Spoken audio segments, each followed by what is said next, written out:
guys. Terrible news. I did not save the MS Paint thing. So we have to do it all over again. Hi, May. Hope you're feeling better. What the heck was that sound? Ohayo, Aibo.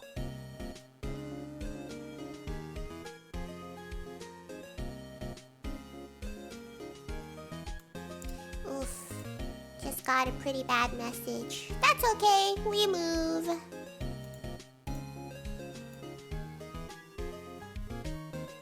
Let's scribble out PD because he's dead. I have to redo this all over again. Ohio, Aibo. I've been held hostage for this long. That is crazy. Hi, Ninjash. Sorry, guys. I'm a bit dead today. Oh, I got a bad message just now. Let me respond real quick. That's P. That's the hole in his head.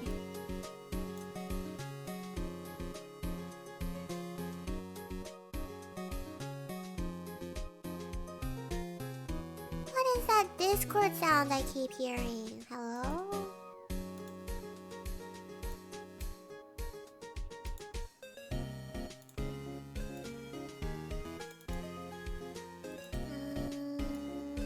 Okay, let me think about how to respond.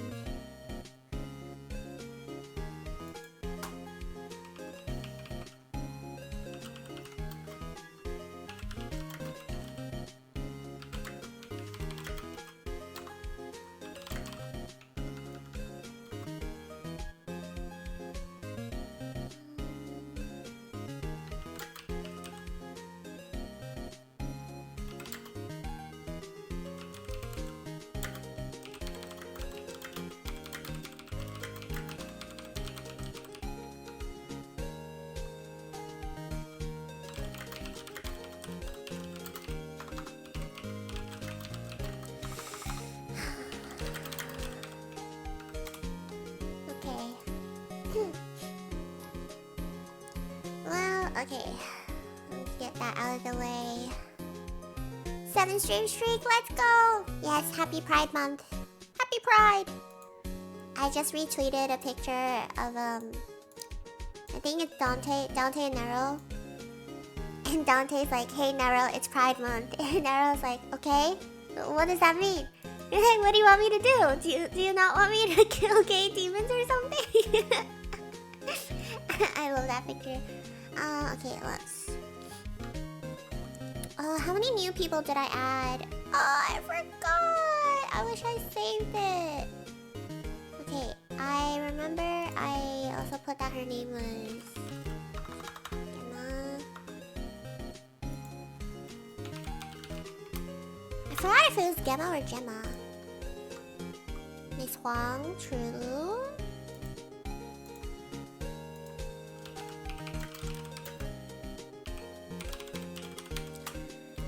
Oh, sorry, I feel really dead right now. And I also got a message from someone that they can't do something anymore. And I just wish they told me earlier that it was too much, or like they couldn't do it, because it was already late, but I like didn't want to bother them because I wanted them to take their time. But yeah, it has been a while. So I wish they told me earlier. Miss Huang. But I get that too, like just the guilt of it. So I'm not gonna say anything. Mr. Milchick with the balloons. Real. Okay, there's Miss Huang. Audi Heli.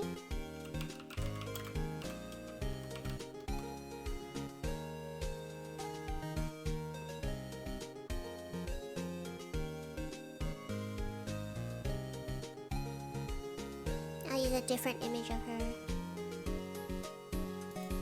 Oh, what this one? This one has both of them.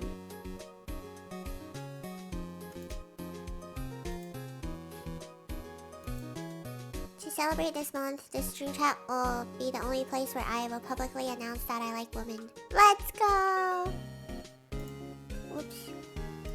Hello? Why did the text disappear?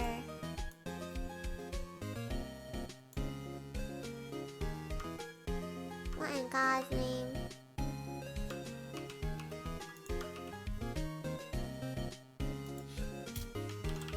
Okay, we got Miss Huang.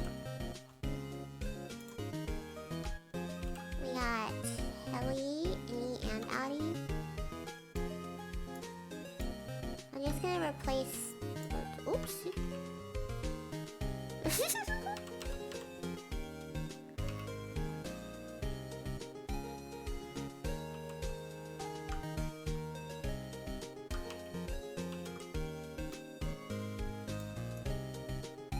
Gonna replace this photo.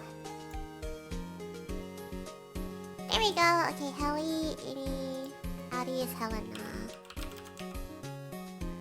Or Evil Helly. And then we had Natalie, right? Yeah, Natalie and her HR smile. She's so funny. Okay,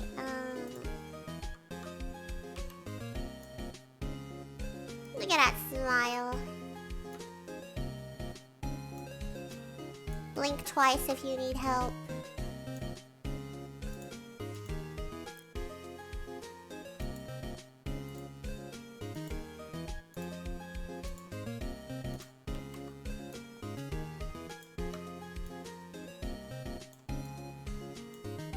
It's also kind of funny because when she was telling Mr. Milchick, hello!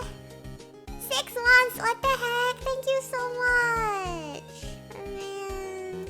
I can't believe you guys subscribed for so long. It's funny because when she was telling Mr. Milchick, and she's like, yeah, I also got the paintings and stuff. He's like, yeah, and I appreciated them so much. She looked at him like this. So funny. Oh man, these poor people. You know, all the actors are great at playing like the smiling, please help me face. Okay, Natalie.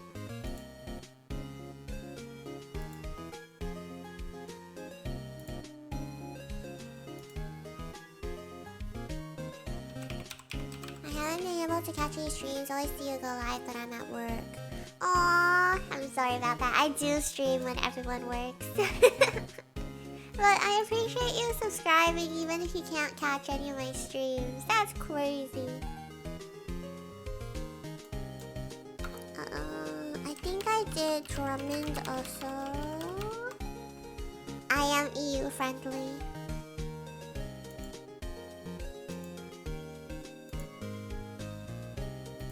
I do catch the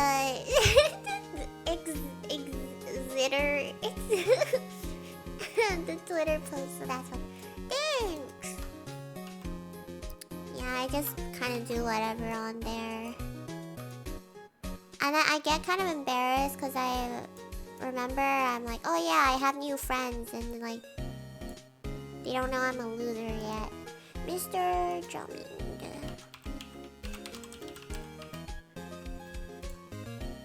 And then they'll ask me about some Twitter post I made, and I'm like, oh, yeah.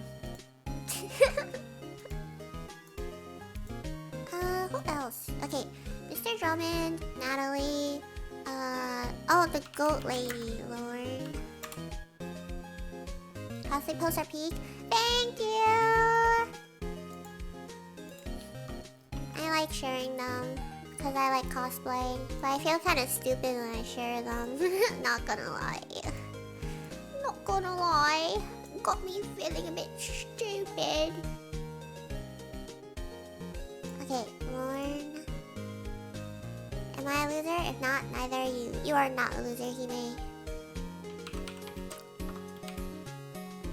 Ah, what happened? Okay, there we go.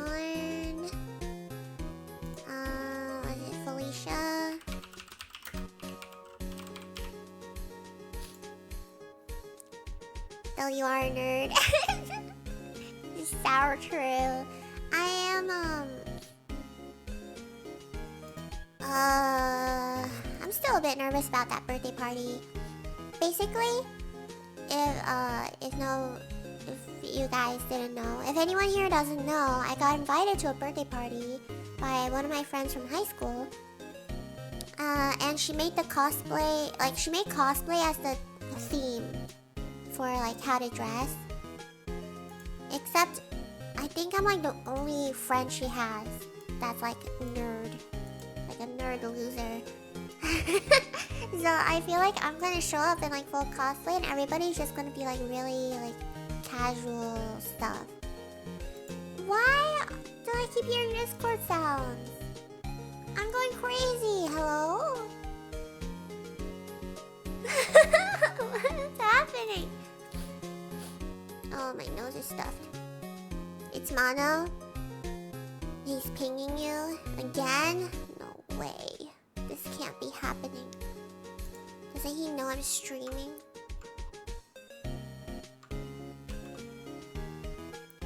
Felicia. I'll put down here. Oh my god. I like have never gotten Discord ping noises before until now, so I'm kind of confused.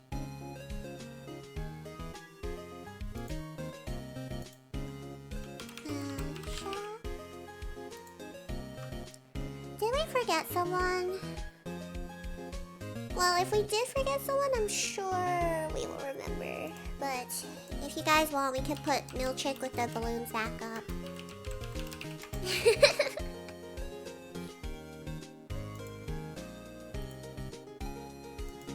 Yes! Okay.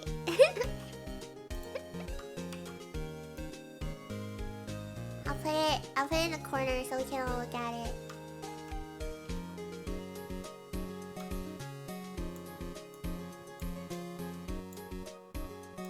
Oh my god, the way I like sat up in my seat during Mission Impossible because he's in the movie and I did not know he was in the movie. It was like... it was so crazy. It was the scene where like Ethan goes into like the submarine and then they like save him, pull him out and they're like trying to decompress him and like everything. And then all the crew's like talking to him and then suddenly it goes silent and then there's like this empty space that someone's supposed to appear in and then Mr. Milchick shows up and I'm like... I was like, what? He was so good at Mission Impossible though. He was so funny. I literally felt like I was seeing like a celebrity cameo or something. I was like, Mr. Milchick! Like the posting, the soy jack face, that was me. I was like, Mr. Milchick! But like nobody else in the theater... Like I don't think anyone else in the theater watched Severance or something because like there was no reaction. And then I watched it with my mom because she loves Mission Impossible. I watched it with my mom and I like so badly wanted to be like... I was like, oh my god, it's him, it's the guy. But like my mom would have no idea who he is. It's Mr. Milchick! But yeah. Life-size mobile suit is still my suggestion. If I had the money for a life-size mobile suit, I would. Okay, I think that's about all. If I forgot someone, then... Smiles. Oh, I'll put a question mark next to her, because... maybe she's dead? But we don't know.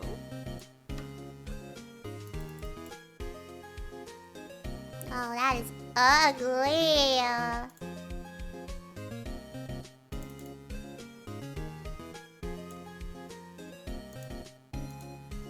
My god, alternatively dress up as one of your husbands. I want to, but like nobody there knows anything. Like the people going just don't know any of the things I'm into. So I was like, okay, I guess I'll just dress up as Misa from Death Note because they at least know Death Note. Who cares about Tom Cruise? I want to see Mr. Milchick. Mr. Milchick! He was so good in the movie. Yeah, I was like looking through all the cosplays I had.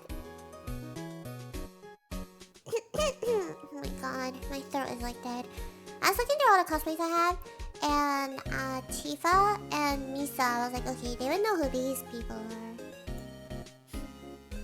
But I'm not going out in my Tifa cosplay because honestly, wearing it makes me feel so insecure.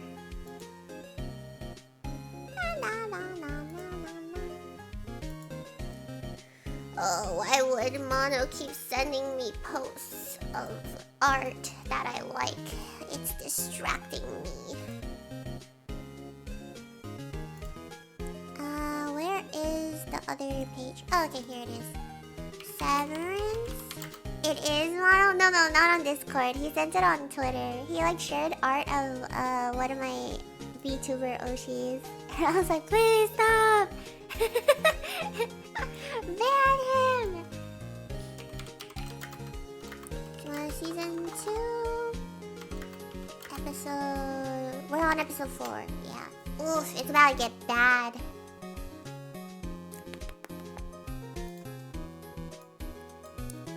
Ding, ding, ding, ding, ding, ding.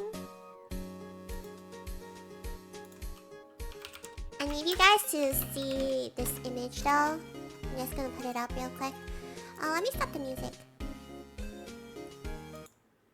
Ratio could be a great idea, as then you can frame it as dressing like a Greek if people don't know him. Furthermore, it would not stand out, I believe. Actually, I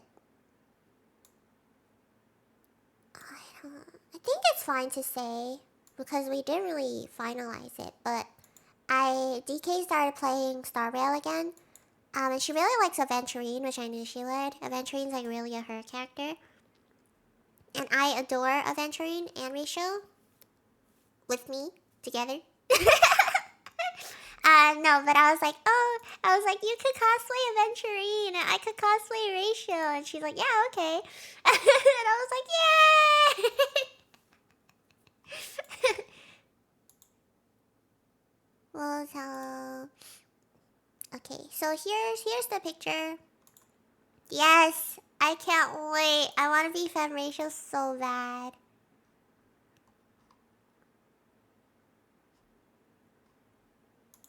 Love him as a character. Personally, no, my boy.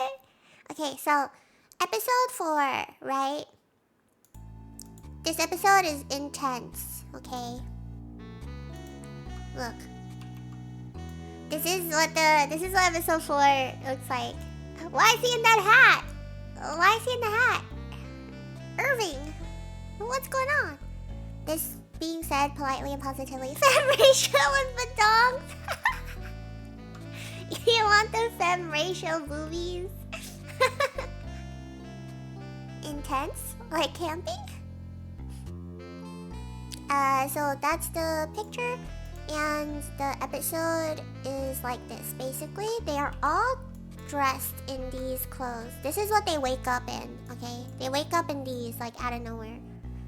So they're in these, like, black fur coats and stuff. And you will be pleased to know that someone else gets a new fit.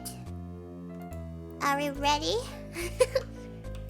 And then Mr. Mildred gets a new outfit too. Look at him. He's a nice little white fur jacket. Lined with fur on the inside. I'm ready. Look at him. Look at our guy. Okay, so episode begins, right? The whole macro data refinement team wakes up outdoors. First, it's Mark, because he's our main character. He wakes up, he's in like black fur hat, black fur like coat, and he's like, what the hell is going on? Like, where am I? It's like snowy wilderness, there's only snow. And keep in mind, they've never been outside before, aside from like the time contingency thing. So he's like, what is going on? Like, why am I in the mountains? It's snowing. Is that the sky? It's very like, what the hell's happening? What the hell? But then as he's walking, he hears like Dylan and Helly, and they're like, over here, we're over here. And they're like all like far apart from each other, so they all like meet up together, and they're like, what the hell is going on? And they just start walking through the snow, And they're like, are we stranded here? Like, are we gonna die? What's happening? Is this punishment? They just left us stranded somewhere. Eventually, they find a television at the edge of a mountain, and on the TV, it starts playing a recorded video of Milchick, and he's like, welcome, MDR. We are in the Dieter Egan National Forest as part of a 2-day outdoor retreat and team building occurrence. And they call it ORTBO. So if I say ORTBO, it stands for Outdoor Retreat and Team Building Occurrence. So he's like, welcome to a 2-day ORTBO in the Dieter Egan National Forest. Now, Egan Forest, which means it's Cure Egan, so it's like Lumen's Forest. And also,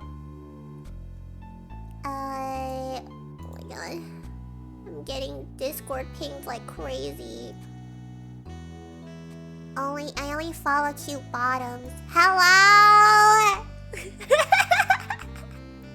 What is this? What's going on?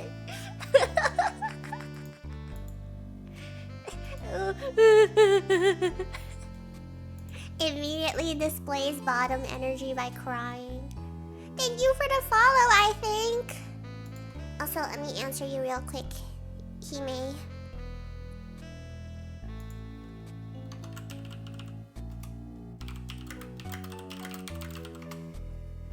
Oh my god, someone asked if I want to do a collab. Should I answer now? 7. Wait, what? When's the birthday party? Hold on.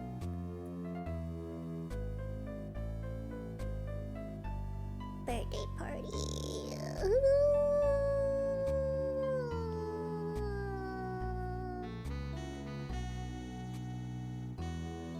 6. Okay, yeah, I can do it. Yay! If no is the only answer, yes.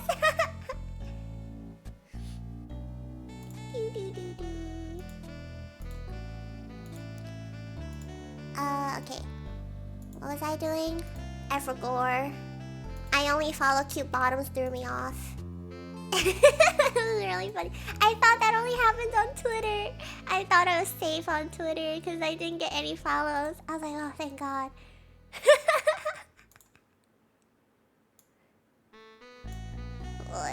Okay. Orpo. Actually, I'll answer the collab DM after stream so I can like talk about it more.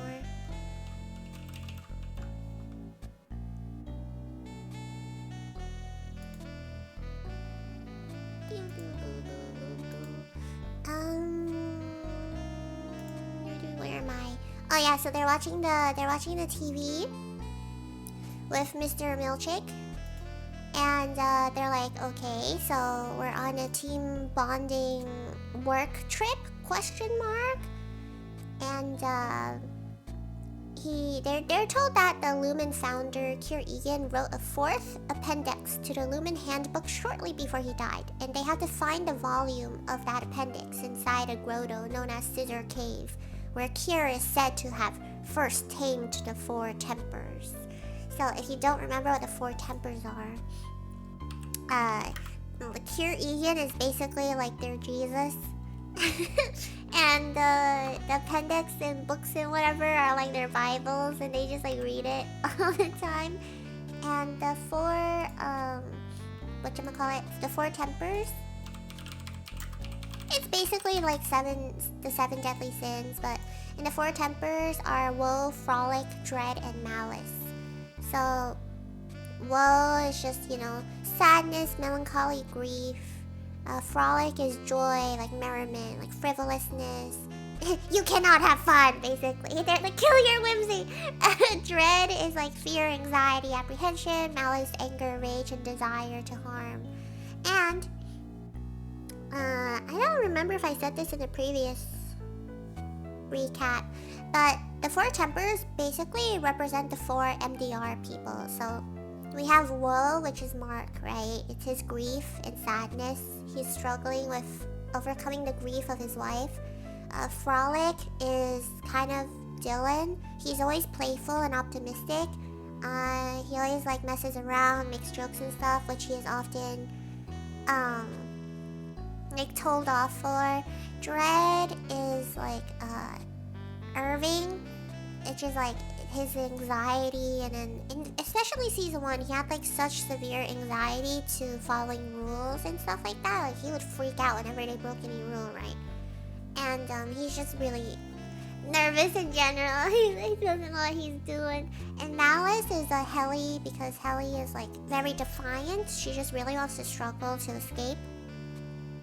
She has a lot of fight in her, and she has fought people. And when she threw the thing at Mark's head, I would have the desire to harm someone if I work at Lumen. Real. So yeah. Mr. Milchick is like, you will find the 4th edition of the Bible inside of the cave where Kier first tamed the 4 tempers. So everyone's like, okay. And then, congratulations on you follow. Alright, man. Anyways, the 4 traverse the woods in search of Scissor Cave, guided by strange doppelgangers. Basically, should I mute him? No, it's okay. I really don't care about that kind of stuff. I just came to say that. Back to the mines I go. You're working today? That's crazy. So yeah, the 4 of them walk through the woods, and it freaks them out because they start seeing like doppelgangers. So like they start seeing themselves. Something later today? Okay. So Mark sees like another Mark, and it's like really creepy because the doppelgangers just slowly like hold up their hand and like point in the direction for them to go to. I came out to see Mom too. True. That was really fun. What we did to him. I can't find a picture, but it's basically like you just see a doppelganger of yourself in the distance, and their arm like slowly raises and points in the direction that you're supposed to go in. And it's just like really creepy. And then so they walk through, and then they eventually find the cave with the appendix inside, and they read it, and the text reveals that Kier Egan had a twin brother named Dieter who he lived in the woods with. And then Dylan is like, oh, then maybe the doppelgangers that we saw are like our own twins, you know? It's like, it's a very metaphorical, blah, blah, blah, whatever. And then they find a map in the appendix leading them to an area called Woe's Hollow. Woe's Hollow, the title of the episode, anyways. And they realize that their job or mission, quote unquote, for this like team building exercise is to go to Woe's Hollow and retrace the Egan brothers' footsteps. So like retrace where Kier and Dieter lived and went through. And then as the 4 make their way towards Woe's Hollow, Irving stops Mark. So Irving stops Mark, and he's like, hey Mark, something's wrong with Helly. I don't think you should trust her fully. And Mark is like, what are you talking about?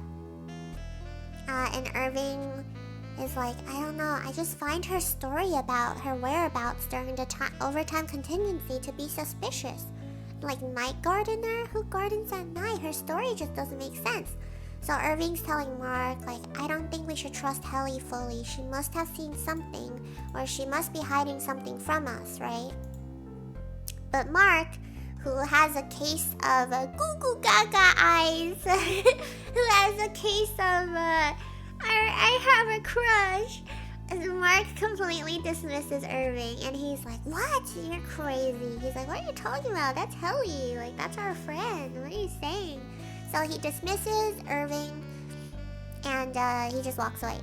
And eventually the group follows a carcass, like a seal carcass in a river. And they're like, what is that?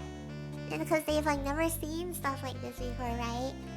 So they just see a dead seal, and it's like very obviously dead. There's like a hole in it and everything. And Irving is like, we should eat it. And then everyone's like, what? No, why? And Irving's like, we don't know what they're sending us here for. What if there's no food? Are we gonna starve? Like, how will we survive in the wilderness if they're sending us here? And then the others are like, yeah, I'm not eating that. And Irving's like, okay. So then they eventually reach Will's Hollow's waterfall, where Milchick is waiting for them in his fancy little white coat. And he's like, welcome. And he says this one line that is so funny. I don't know how to describe it, but it's like everyone loved it so much. I think he says like, he's like, welcome to Will's Hollow. And he says like, behind you, you will find the world's biggest waterfall or something. And he's like smiling and he turns around and the camera pans and the waterfall is like so small. It's so good. But like the innies won't believe him because they've never seen a waterfall before. It was so funny. Was it this one?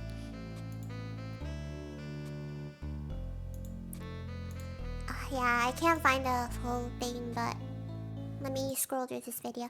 Hi, Nookie! I think it's this. Oopsie! Wrong thing. Giggles. Where's my YouTube? Oh, I just burped and it smelled like toast.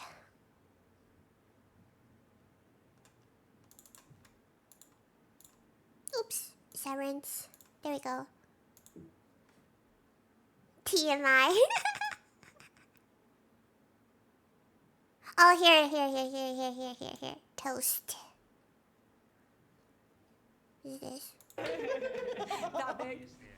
This is the tallest waterfall on the planet. It's such an unnecessary. Just standing there, it's like the shortest waterfall ever. And then it was such a funny line because it's such an unnecessary lie. Like he did not even need to say that. But the way he delivered it was so funny. He was like, welcome to Will's Hollow. Behind you, this is the tallest waterfall on the planet. And it's just this. It's so good. Never seen it, but I hear it's good. Oh, it's really good, yeah. It's super good. I love it. So yeah, he's like, this is the tallest waterfall on the planet. And they turn around, it's just a short waterfall, but like, they've never seen a waterfall before, so how are they supposed to know? And it's also just such a stupid lie. It's like, why did he have to say that? Anyways, so then Milchick guides them to a campsite. And it turns out Miss Huang is there too. Let me see if she has a new outfit. I think she did. I think she wore like the same outfit as Milchick. Let me put the music back. It's not the size that matters. The waterfall has a big personality. You're right. Oh, here it is. Okay. Yeah, guys, don't judge the waterfall. There she is with a plate of marshmallows. Yeah, she is wearing the same. I think she's wearing... No, not the same. Similar to Mr. Milchick. Okay. So then, they go to the campsite. And the four of them set up their tents. And Irving, who's still suspicious of Helly, is like, Helly, where were you really at the night of overtime contingency? But Helly like evades his questioning and she's like, I already said, like she just avoids it. Marsh bricks. Yeah. Even the marshmallows are like these like bricks. And I think they have like Kira's face on them or something, I forgot. But then Helly evades his question and then Milchick gathers the group around the campfire to read a chapter from the appendix. So he's reading them a bedtime story, but it's just from their Cure Bible. In this story he reads to them over the campfire is about Dieter's otherworldly death. And how Cure subsequently encountered the temper woe at the waterfall. So the implication is that Dieter died there and then Kira encountered Will, which is like grief, right? That's how I interpreted it. So Milchick is reading the story, and then Helly starts laughing. And she's like laughing, and then Mark looks at her, and then Mark starts laughing a little bit too, because you know, like when someone's laughing, you're like, ha ha ha, what's going on? So he starts laughing too, and then Dylan's like also laughing a little bit, and they're like, Helly, what's wrong? And then Helly is like laughing, and she's like, he became the forest, because it says like Dieter became the forest. And then, I don't know how she comes to this conclusion, but she's like, that means Dieter was masturbating or something. I forgot why she said that. I need to look it up because I was so confused actually. But she starts laughing because she's like, oh, it implies that he was masturbating. And then everybody was like, what? And they start laughing. Hold on. Dieter.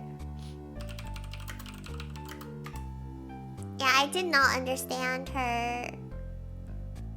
I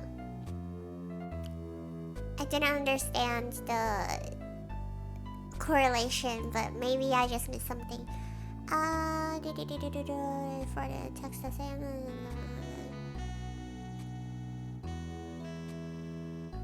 Also, in the story, Kira tells Dieter they have to return home and continue their work at their father's mill. Dieter protests and then turns into a tree in a fairly gnarly sequence involving his eye popping out and sap pouring from his socket. And then Kira runs to Will's hollow to drown out the sounds of Dieter's suffering. So it does imply he was just like dead. But I don't know why, but Helly was like Helly thought it like meant masturbating for some reason. Let me see if there's a reason. Just want to see.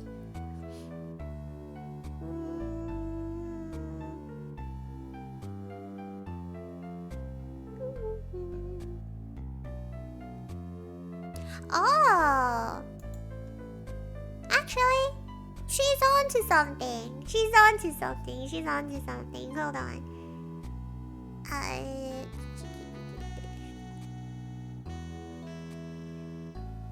Oh wow, this is much deeper than I thought it was. But basically, something. Kier wants to return to work with their father. Dieter just wants to continue shirking his family duty. Dieter is often associated with filth, and the fourth appendix describes him as unwashed, criticizes his wantonness, and labels him as a whore. What? I did not remember this.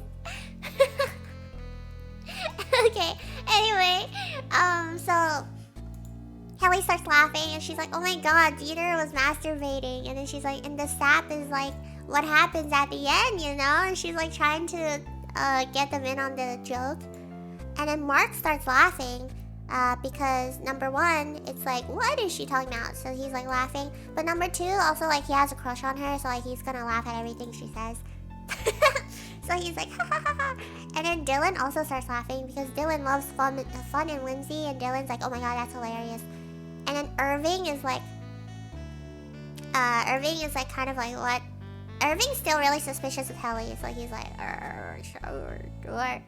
And then Milchick gets really mad, like really mad. It offends him greatly, and then he's like, you are disgusting. And then he's like, how dare you soil the Egan story. So then he takes their plate of marshmallows and just throws all of it into the fire.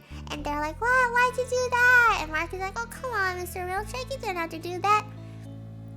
And Mr. Milchick is like, people who aren't good do not deserve rewards. And he's like, I want you to think about what you did wrong. And then he leaves with Miss Huang. And as they leave, Irving presses Helly again in front of like the entire group. And he's like, where were you really? Like, what are you hiding? This doesn't make sense. And then Helly gets like really offended. And Helly is like, why are you picking on me? Like, you're just being so rude right now. I told you, like, guys, I was at the apartment. I saw like a gardener and told him everything. And she's like, she says like it's really mean. She's like, okay, Irving, like you're just bitter because you're never going to be able to see Bert again. And I'm just like, oh. yeah. So, yeah, you'll just never see your dead lover again. That's fine. Bert, no. Anyways, so Helly's like, you're just bitter because you'll never see Bert again. And then it like storms off. And she says that also because Irving was like, Mark is too blind to see that there's something wrong because he keeps making goo goo gaga eyes at you because he obviously likes you, so he's biased, but there's something wrong. So Helly says that in response, and then Irving is so like hurt and shocked, he just stands up and storms off. So then it's nighttime. Mark and Helly are talking to each other in her tent. He like went to have a conversation with her, and then they start talking, blah blah blah blah blah. One thing leads to another. Turns out they are making goo goo gaga eyes at each other because they start boinking each other in her tent, which is crazy because you're like, whoa.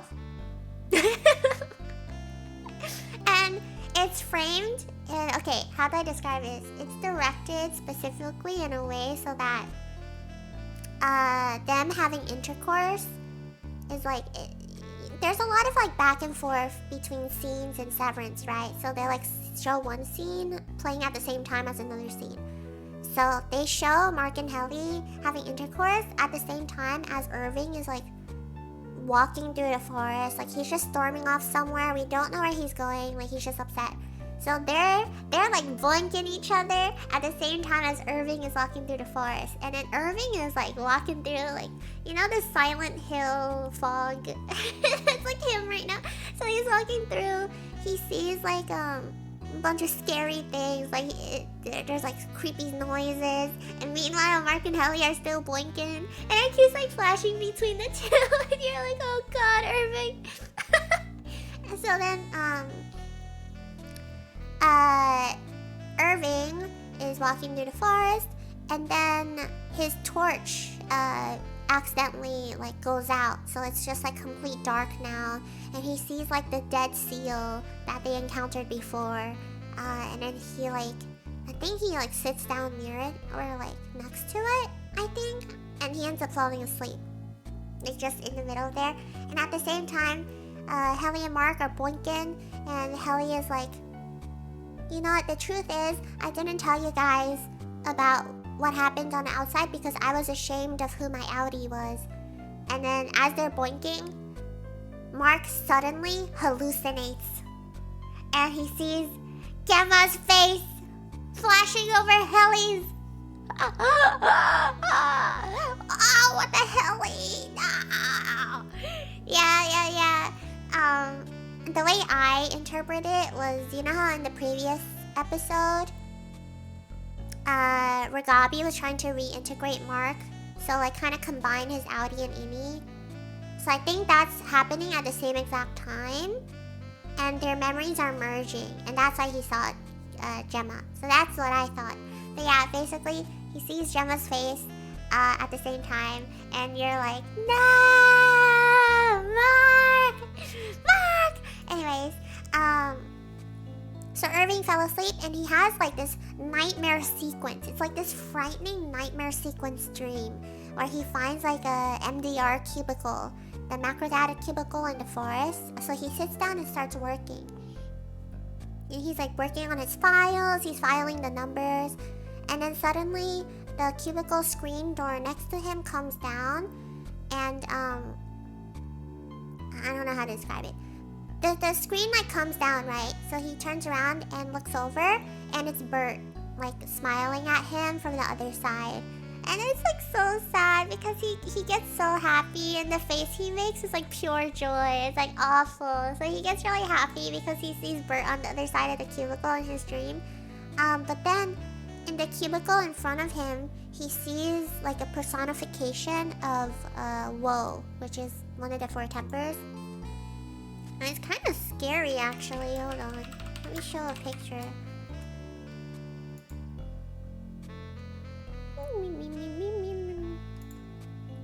So this is what Irving sees in front of him. It's this personification of woe when she's like tweaking out a little bit. She's like twitching and stuff. And he's like,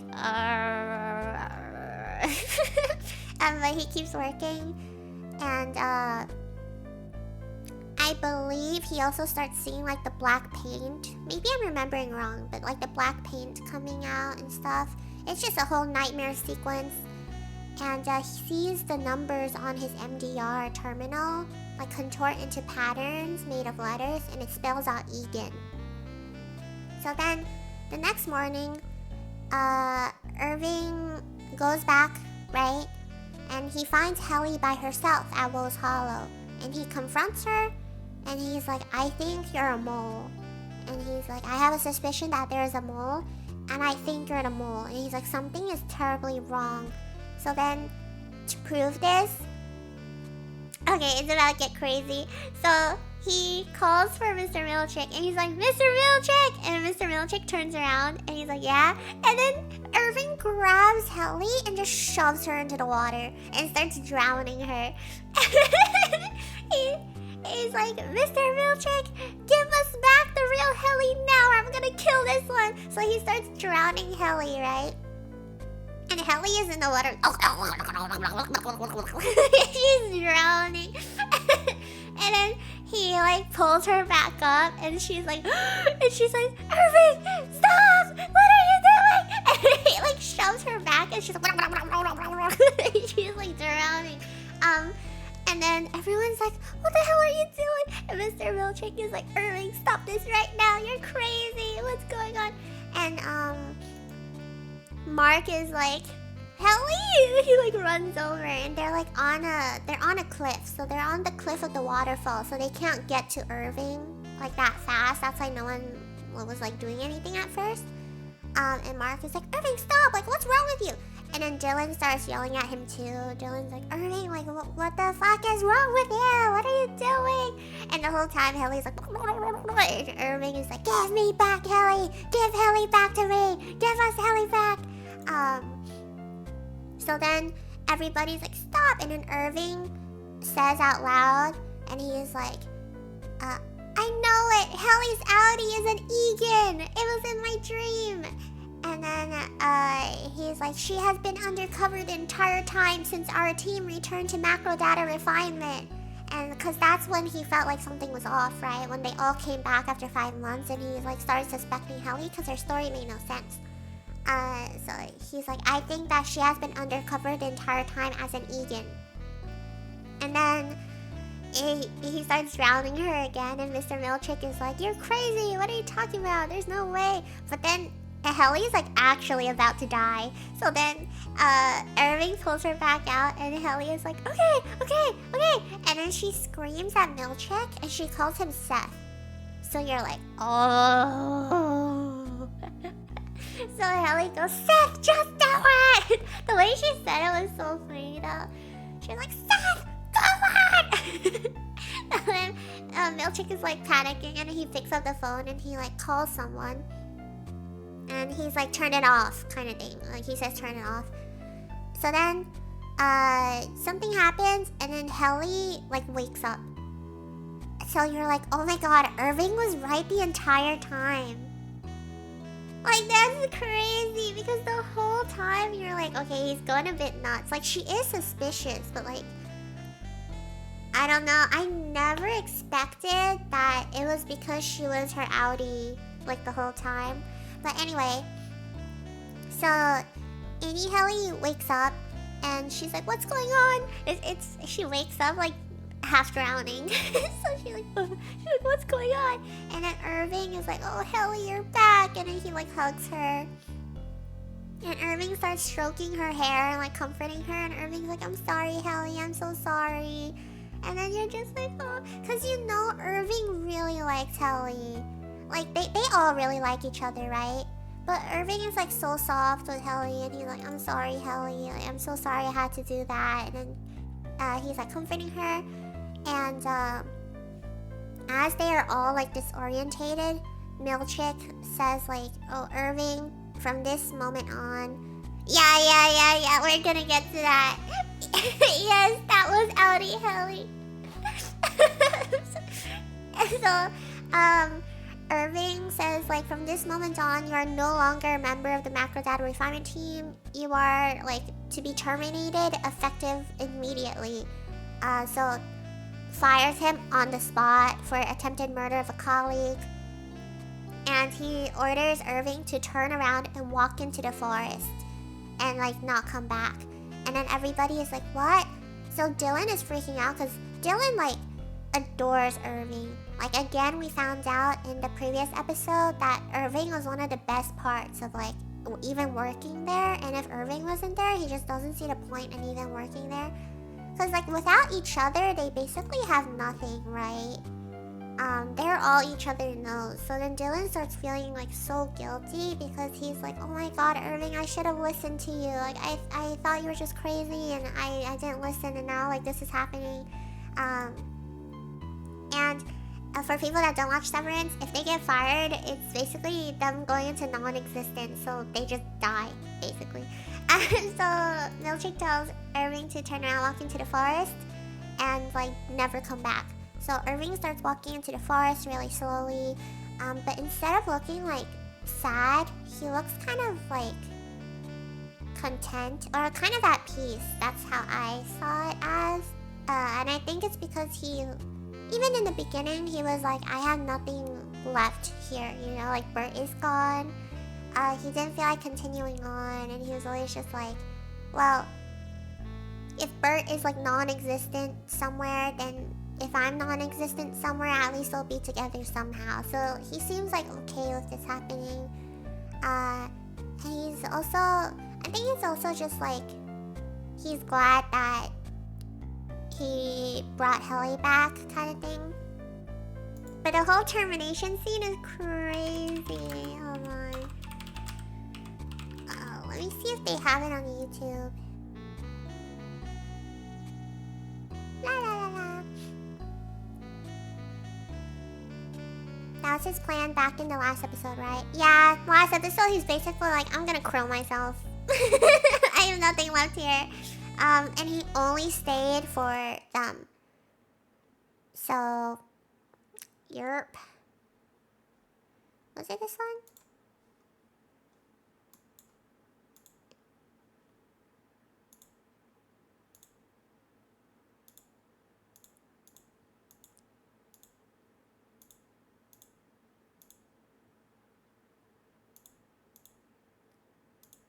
Oh my god, I'm not gonna show the drowning scene. It's so intense. Where's the other part? Hello? Oh, it's here.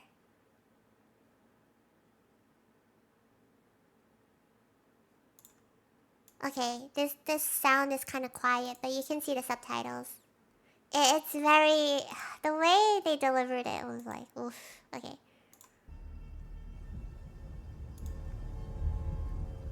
Your workspace will be cleared and any personal items discarded. Your file, including any and all professional interactions and personal relations, will be purged and destroyed. It will be as if you, Irving B., never even existed nor drew a single breath That's crazy. on this earth.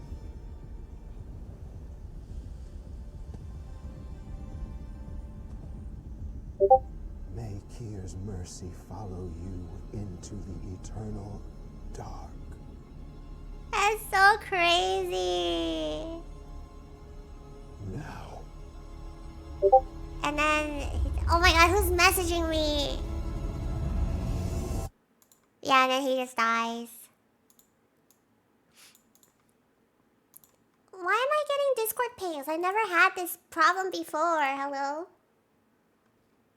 Oh my god, I know what's going on now.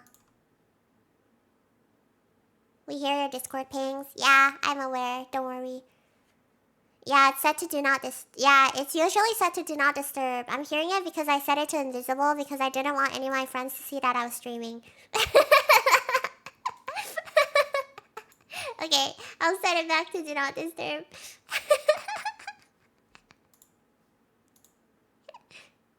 Because when I'm on do not disturb, they can still see when I'm, like, live. I'm like, oh, I don't want you guys to know. But yeah. God, this part was so messed up.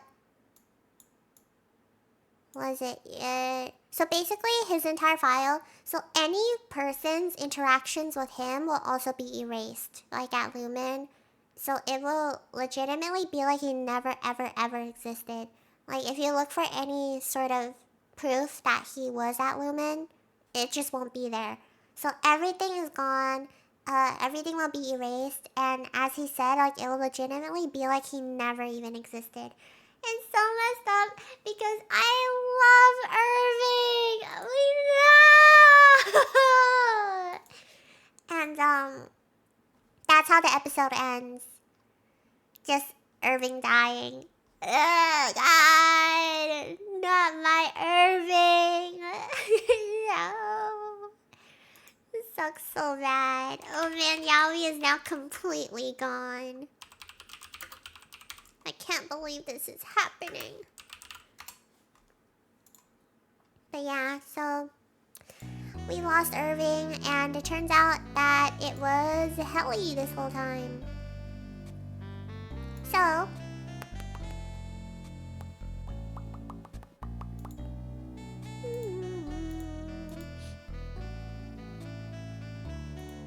wait. Okay. Who is this?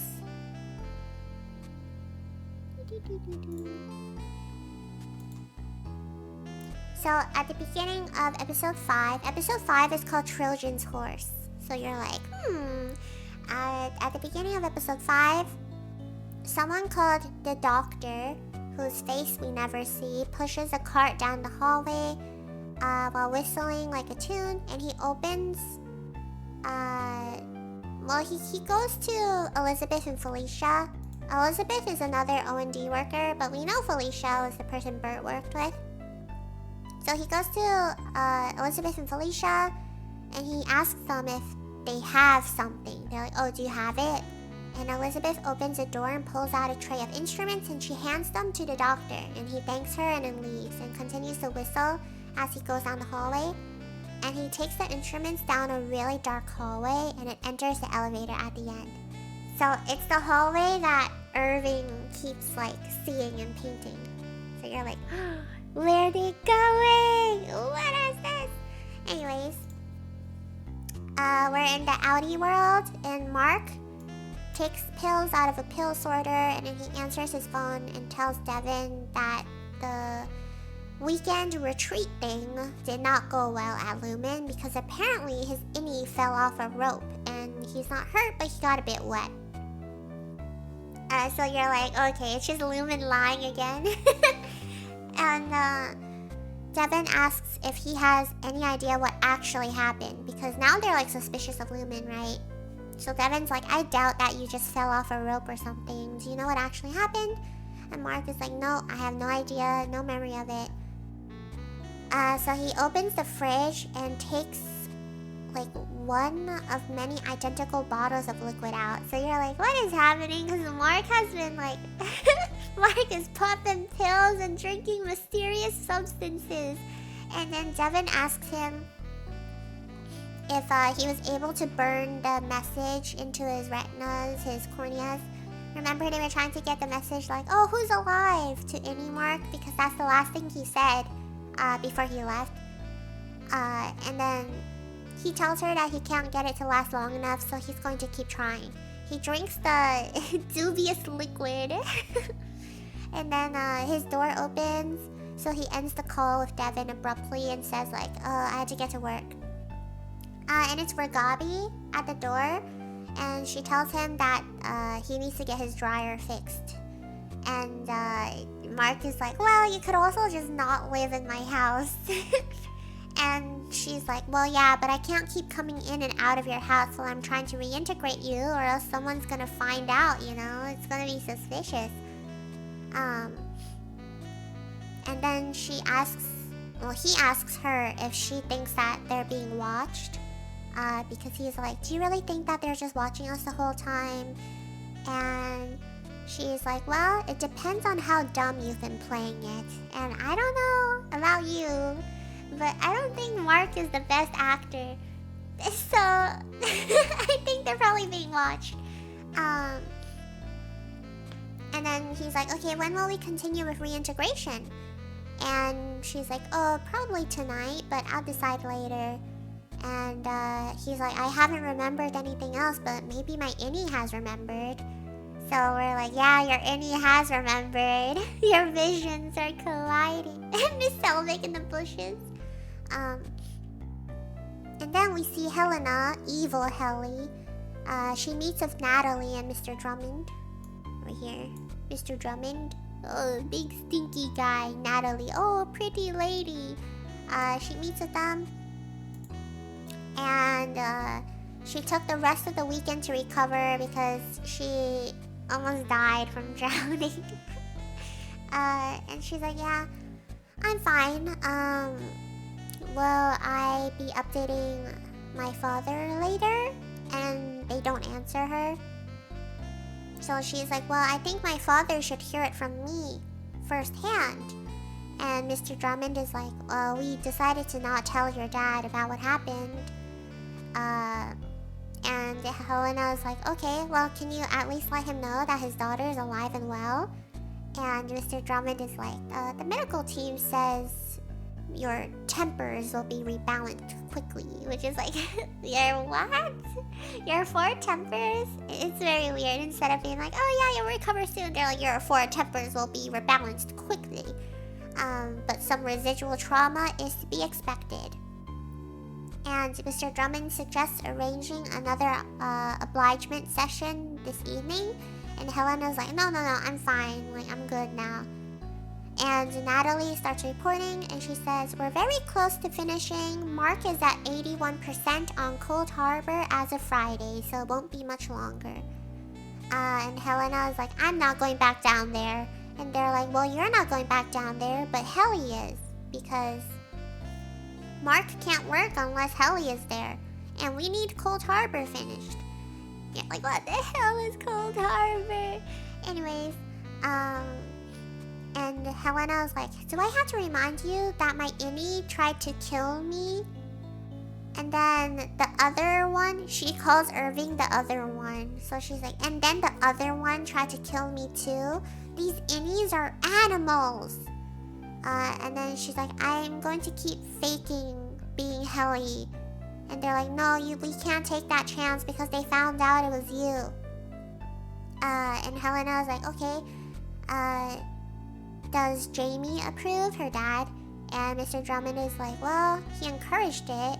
It's a risk, but there's no other solution because, again, Mark won't work without Helly. And they say, like, they always say, the work is mysterious and important. I don't know if you remember them saying that in season 1. But they say it again. They're like, yeah, Mark won't work without her, and his work is mysterious and important, so we must give her to him. And then Natalie is like, the board appreciates your sacrifice or something. It's so funny because when Severance was like at its peak, sometimes in the comments it would just be like, my work is mysterious and important. Like, people would just be saying that, and it's so funny. My work is important and mysterious. Okay. So then we're back at Lumen, and Miss Huang greets Helly, who's like actually Helly this time. So Helly wakes up, Miss Huang greets her, introduces herself, and then Helly follows Miss Huang to Milchick's office. And Miss Huang's like, oh, Milchick will explain everything that's happened. So they go to Milchick's office. Milchick opens the door and invites them in.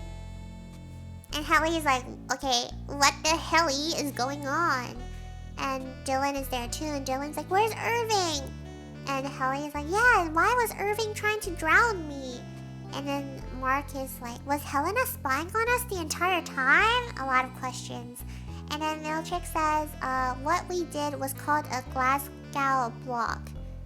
And he explains that this whole time, Helly was Helena. And Helly is horrified to learn that Helena was on the severed floor, like taking her place. Like, it's horrifying to even think about, right? And Dylan keeps asking again. He's like, where's Irving? Where's Irving? And Mark also wants to know. And Milchick starts explaining that Helena was conducting valuable research. And Irving didn't know what the intention was, and he nearly drowned her, so their only option was to fire him. And then Dylan is like shocked because he realizes that means Irving's basically dead, right? So he's like, Irving's dead! You killed him! And Milchick is like, well, no, he's not. His Audi has departed on an elongated cruise voyage. And Dylan's like, I don't care about his Audi. I care about Irving, the one we know. He's dead. You killed him. And Helly is still like reeling from the fact that Helena took her identity and was her the entire time. So Milchick starts telling them the story about so BS. Milchick is like, well, there's the story of a Swedish king who had to go incognito among his people to learn their true grievances. Kira did the same, and Helena just did the same thing. But none of them are buying it because they're like, okay, that's complete BS. And Dylan asks if Irving is going to come back or not. And Milchick simply says no. And then he escorts them back to MDR. And they all walk back to MDR. And when they get there, they see that their desks have been arranged to a group of 3. So the 4th desk is just completely gone. Their desks are arranged into just a group of 3, and the pictures on their desks like have all been photoshopped or edited to remove Irving. So like the group photo they had together, Irving's just gone, and it's just them 3. It's just so crazy. They just removes all like proof of his existence. So Dylan makes a comment about Helena, and then Milchick reminds him that words have consequences and he would hate to revoke certain privileges. And we can infer that when he says I would hate to invoke certain privileges, he's talking about the privilege he gave Dylan to like family visitation. So he's like, oh, watch what you say or else I won't let you see your wife anymore. So that happens. And Milchick goes over the changes, and as he is going through the changes, Dylan is like, we need a funeral for Irving. And Helly's like, yeah, I want a funeral too. And then Mark is like being really weird. And he says like, oh yeah, we can have a funeral as long as it's really quick. Which like pisses Dylan off, because Dylan's like, what the hell are you saying? You're okay with having a funeral for Irving as long as it's quick? Like, what's wrong with you? So then Milchick is like, well, I'll see what I can pull together. But in the meantime, you all need to make progress on your files. And then Mark S. starts coughing like crazy, and then he gets up and leaves. And you're like, because who else has been like sick and coughing like and stuff, right? It's Mark's Audi. So now, like, any Mark is also just coughing. Like, the reintegration, it's pretty obvious, is taking a toll on Mark's body. And since they share a body, that means, like, it's also taking a toll on Mark S. So Mark S is just coughing and stuff. And then, Milchick radios Miss Huang and asks her to prepare a bereavement kit and bring it to him in the back office for the funeral. So Mark goes into, the bathroom, and he looks at himself in the mirror because he's like feeling kind of weird. And Helly knocks on the door, and she's like, I'm coming in. And then she comes in, and then they're like talking. And Helly is like, hey, Mark, were you really unable to tell that it wasn't me and that it was Helena? And then he's like, no, I couldn't tell. Which is so crazy to me because Irving could tell. Like, Irving could tell it wasn't Helly, but like Mark couldn't. Even though they're closer. And I think it is just like because he's like has a crush on her and stuff, so it's like biased or whatever.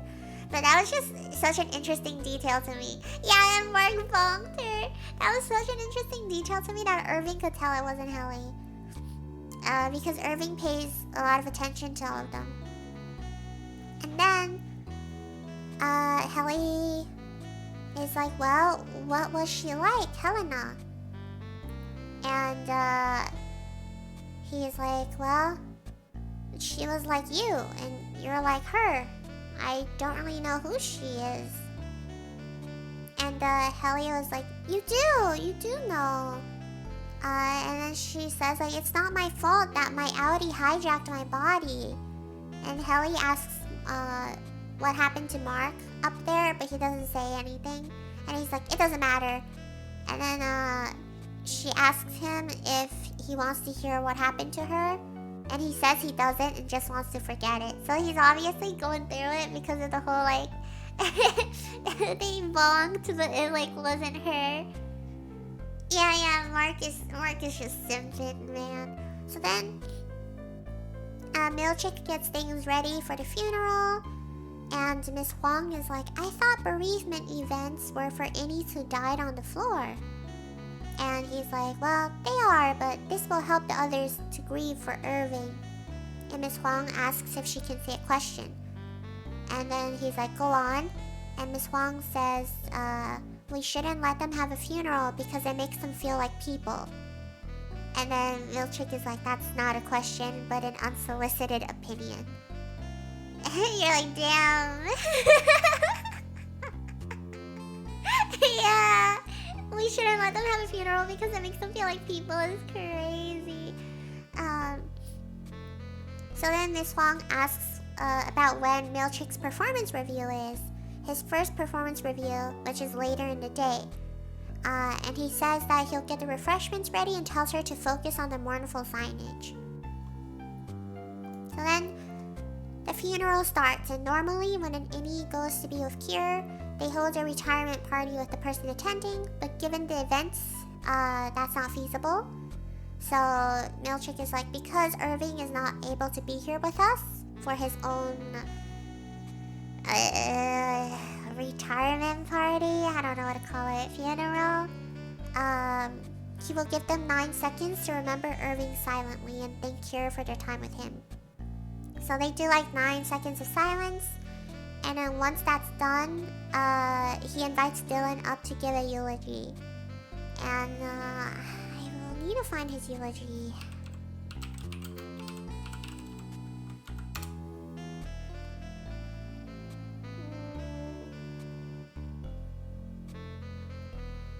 Does no one have it?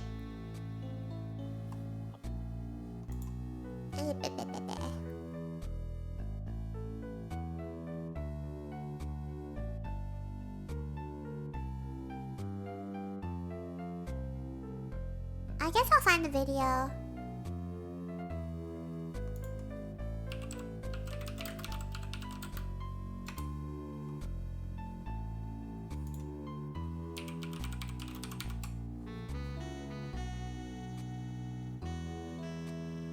No, we don't have it. Man, what was the eulogy?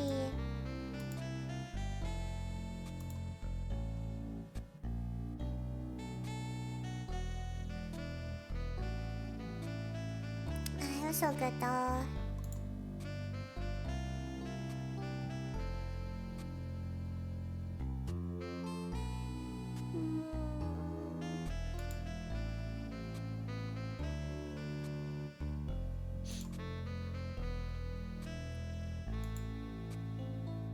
I can't find it. It was a good one though. It was really nice. Okay, so Dylan goes up and gives a eulogy for Irving, and then it was like a pretty funny eulogy. He was saying like, Irving was pretty fun for an unfun guy or something. I forgot what it was. And I think one of them was like, he put the dick in contradiction or something. But it was like a really funny and also like heartwarming eulogy. And Dylan says like near the end, Irving asked me to help him with something and I just ignored him.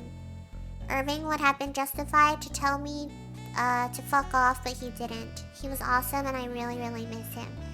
So remember the previous 2 episodes? Irving told Dylan like, hey, I redrew that hallway that I saw in the paintings and stuff like that. Maybe we can look for it together. And Dylan brushed him off and was like, oh, why don't you go look for it yourself, you know? Like, it'd be weird if both of us were going to look for it. And then Irving was just kind of like, oh, okay, yeah. And then he like leaves, which like hurt my feelings because the first episode where they reunite, Dylan was all like, let's look for it together, you know? Like, don't you have new mysteries to solve? We can solve it together. But then when Irving actually asked him for help, Dylan like brushed him off. And that's so sad because that's like, oh, that's just life, man. That's just what happens. And then you don't see the person again. It's so sad. And yeah, so Dylan was like, the last thing that Irving did was ask me to help him with something, and I ignored him. But he didn't even blame me for it, and I really miss him. And then Milchick thanks him for the eulogy, and then he's like, alright, you can all go off to enjoy the fruit. And then Miss Wong starts to play like an instrument, but then Milchick is like, no, don't do it. You have to come with me. Miss Wong's like, what? I thought I was going to perform. And Milchick is like, well, it works best in moderation. You can perform for me later. And then they leave.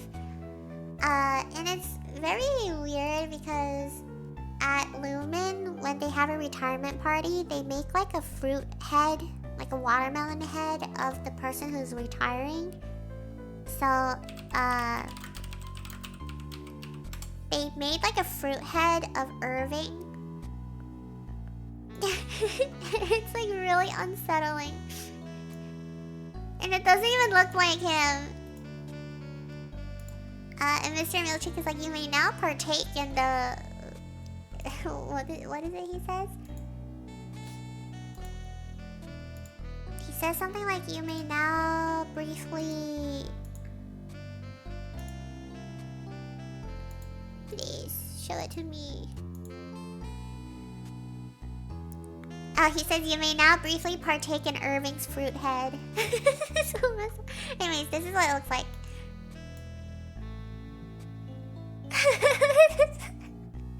It's so messed up.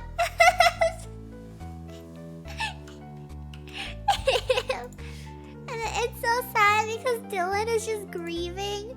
So he just sits in front of the fruit head. It's so sad. It's so messed up, man. Anyways.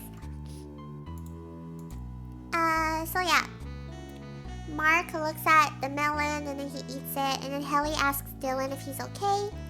And Dylan just shrugs and he asks Helly if she's okay.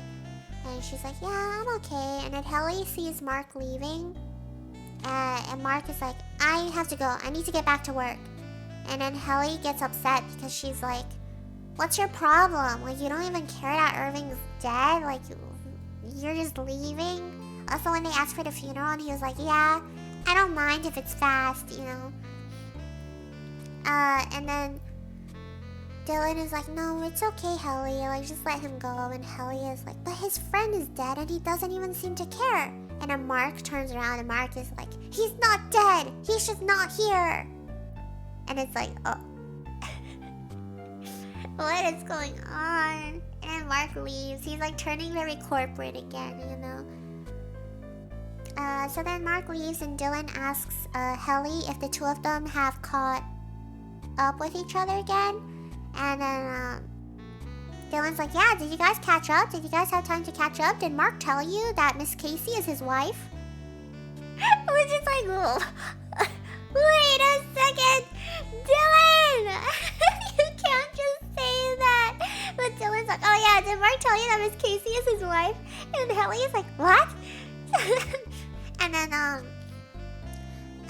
she like follows him out. And then Mark is like, no, she was my outtie's wife. Like, trying to correct it.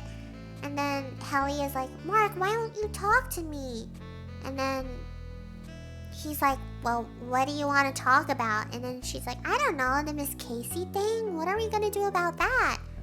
And then Mark is like, well, we're not going to do anything. And Helly's like, what? We need to work together to figure it out. And then Mark is like, it doesn't matter because Lumen is smarter than us. They know everything we've been doing. Helena told them everything. And then Helly is like, yeah, but that wasn't me. That was Helena. I'm not Helena, I'm Helly. And then Mark is like, okay, but how would I know that? How would I know that's real? And she's like, okay, you wouldn't, but you just have to trust me. Like, you know me. This is real. Not everything at Lumen is a lie, and you need to stop being such a jerk.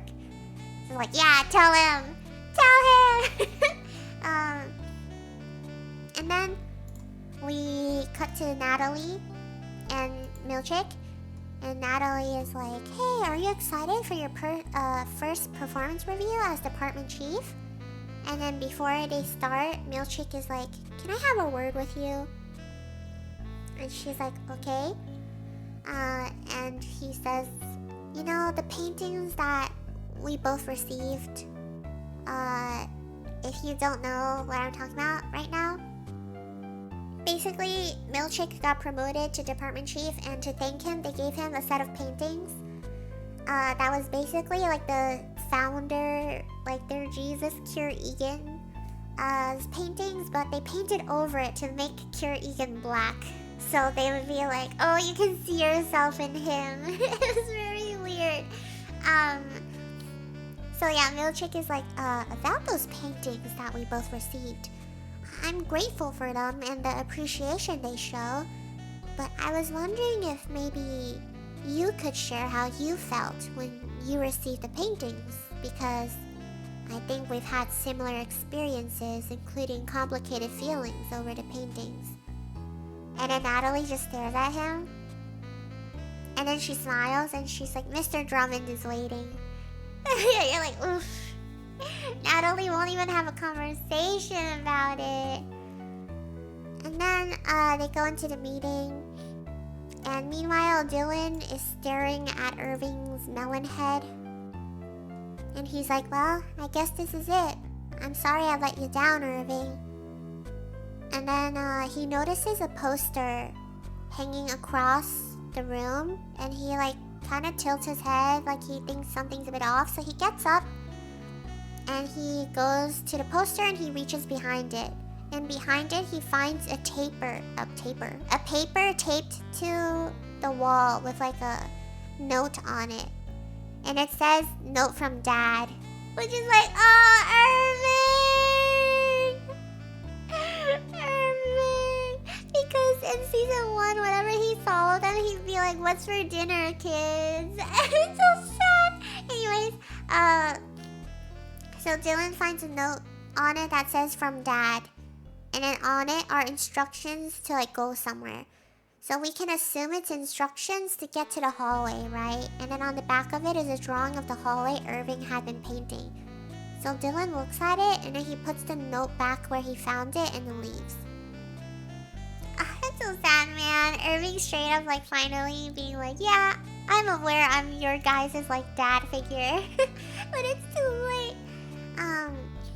So then we're back at the meeting with Mr. Drummond and Milchick. Mr. Drummond welcomes Milchick to his performance review, and then he says it could take 2 to 6 hours. If it's longer than 4 hours, you'll get a lunch break. And Milchick is like, well, I hope that won't be necessary. But they give him the lunch menu anyway. And Mr. Drummond starts with like the positives of the performance review. He's like, well, you accepted your paintings of grace, your attendance, and your analysis are excellent.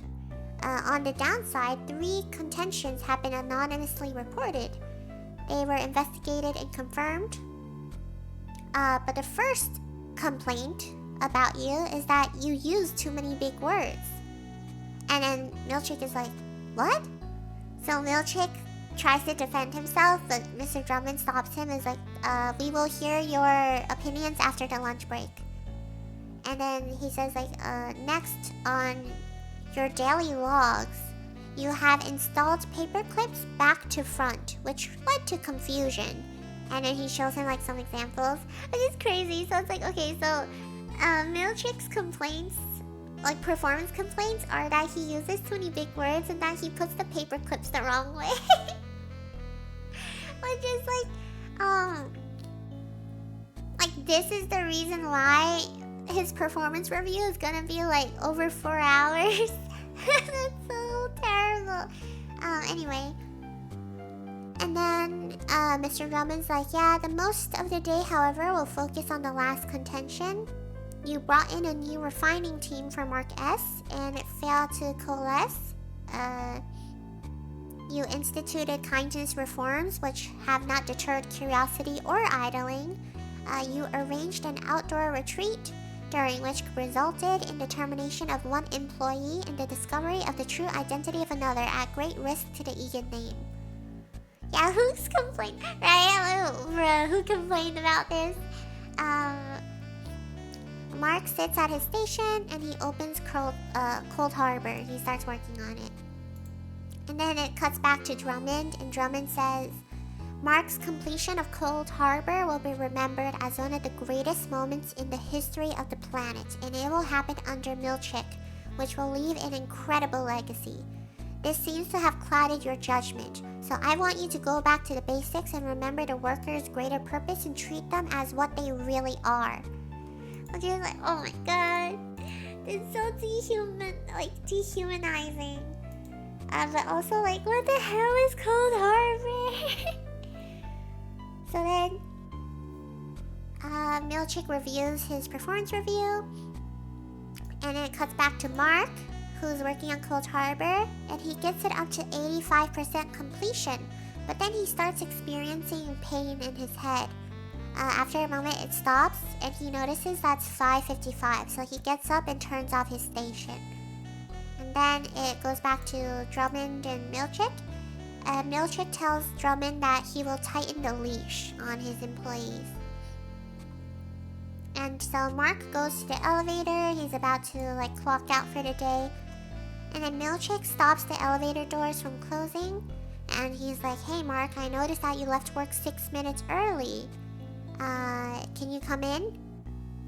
It's like, can I come in? And so then without waiting for Mark to respond, Milchick walks into the elevator. And he's like, so, how did the rest of the funeral go? Did you get what you needed from it? And Mark is like, yes, I did. And then, I think Milchick is like, oh, good, because Miss Huang took notes, and I can't wait to hear, wait, no, it wasn't Milchick, it was Mark. Okay, so Mark is like, yes, I got what I needed from the funeral. Did Miss Huang take notes? Because I can't wait to hear her article about it in the bullshit Gazette. It's like crazy to say to Milchick. I'm gonna say that from now on. Can't wait to hear about your experience in the bullshit Gazette. So then Milchick is like, okay, Mark, I understand you're upset, but let's put everything behind us, okay? And look forward to productive work days ahead. And Mark is like, yeah, okay, whatever. So he's giving Milchick a lot of attitude, right? So then Milchick goes, oh, by the way, Mark, did you and Helly catch up yet? And did you tell her that you fucked her outie at the retreat?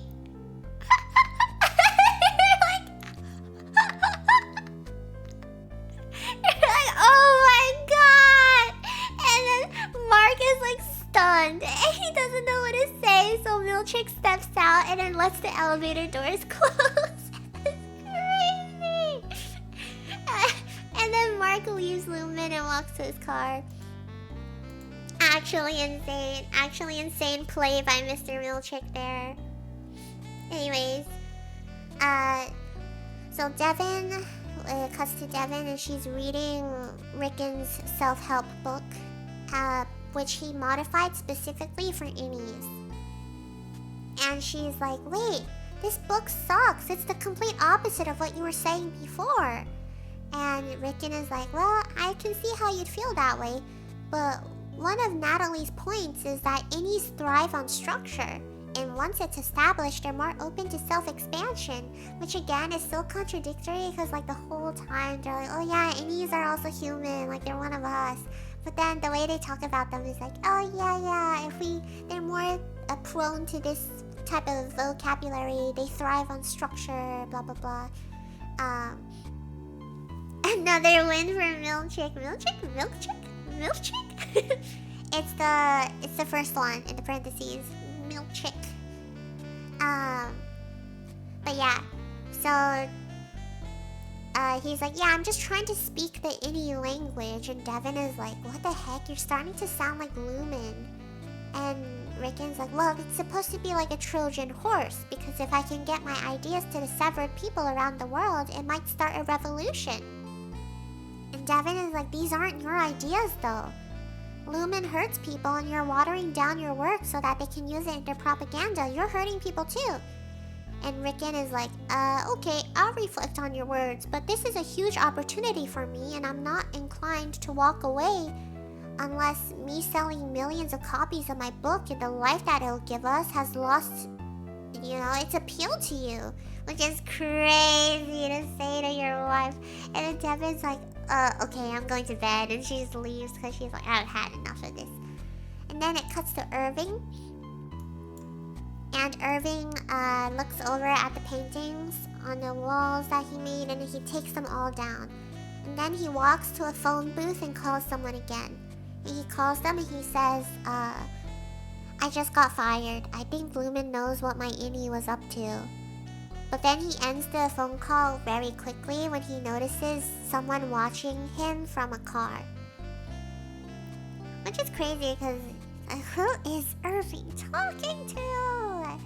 Anyways, he notices someone's watching him from the car, so he stops the phone call. And then he goes up to Bert, who's in the car again, because remember he was watching him last time too. So he goes up to Bert and he's like, why are you following me? And Bert says, well, when someone shows up on my doorstep and starts screaming my name, I want to know why.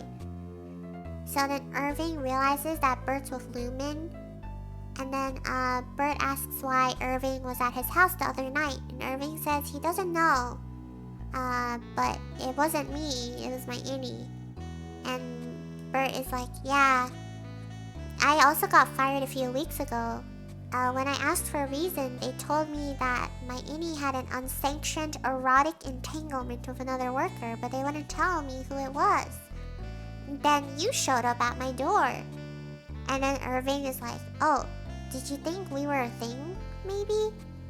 And then Bert tells him like, well, Fields thinks so. Fields is his husband. So he's like, well, Fields thinks so. We even canceled our trip to Milwaukee because of it. And then Irving is like, oh, I'm really sorry for that. And Bert is like, no, it's fine. And then he invites Irving to join them for dinner tomorrow so that they can talk through everything together, the three of them. And then Irving is like, okay, I'll come. And Bert says that they like expensive red wine if he wants to bring any gifts. So he offers to drive Irving home, but Irving says he'll walk. And then they agree to see each other tomorrow, and Bert drives away as Irving walks home. Which is messy.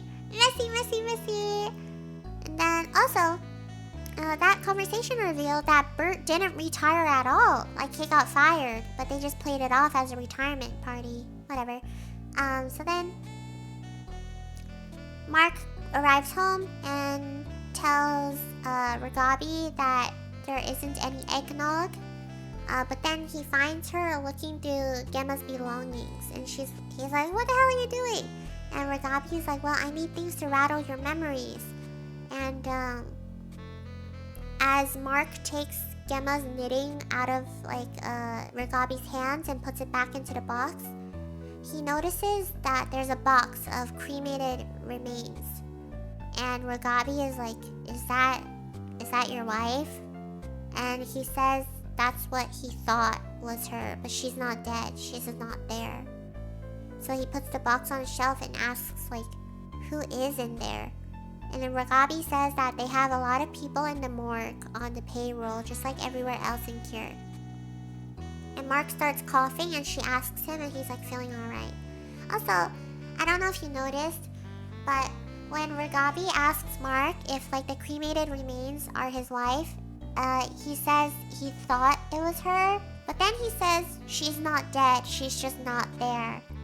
Which is exactly what Mark S. said at Irving's funeral when Kelly was like, your friend is dead and you don't even care. And Mark S. said he's not dead, he's just not here. And Allie Mark just said the same exact thing. So it's like, mind exploding. Oh my god. And then he starts coughing more, and she's like, "Are you okay?" And he's like, "Yeah, I'm alright." And then she's like, "Okay, we'll wait one more day before continuing because I don't want to rush things." And then he's like, "Okay, do you have enough snacks?" And Ragabi's like, "Yes, I do." And then he's like, "Do you know if they're hurting Gemma?" And then Ragabi says, "I don't know if they are." And then as Mark is walking away, he hears a voice saying, "You're outie." So he's like, "Huh?" And he turns around and he's like, "Did you say something?" to Ragabi, and she's like, "No, I didn't say anything." So then he starts moving to like go upstairs, and as he's going upstairs, he has flashes of Miss Casey telling him things like, you know how she said like she listed facts about them. It's like your outie loves stargazing, like your outie loves fishing or whatever. So then he starts seeing flashes of Miss Casey telling him those things, like your outie loves reading, your outie loves doing this. So he's like going crazy because he starts hearing his wife's voice basically, but he's seeing Miss Casey. And then he suddenly remembers being inside Lumen and walking in a dark hallway.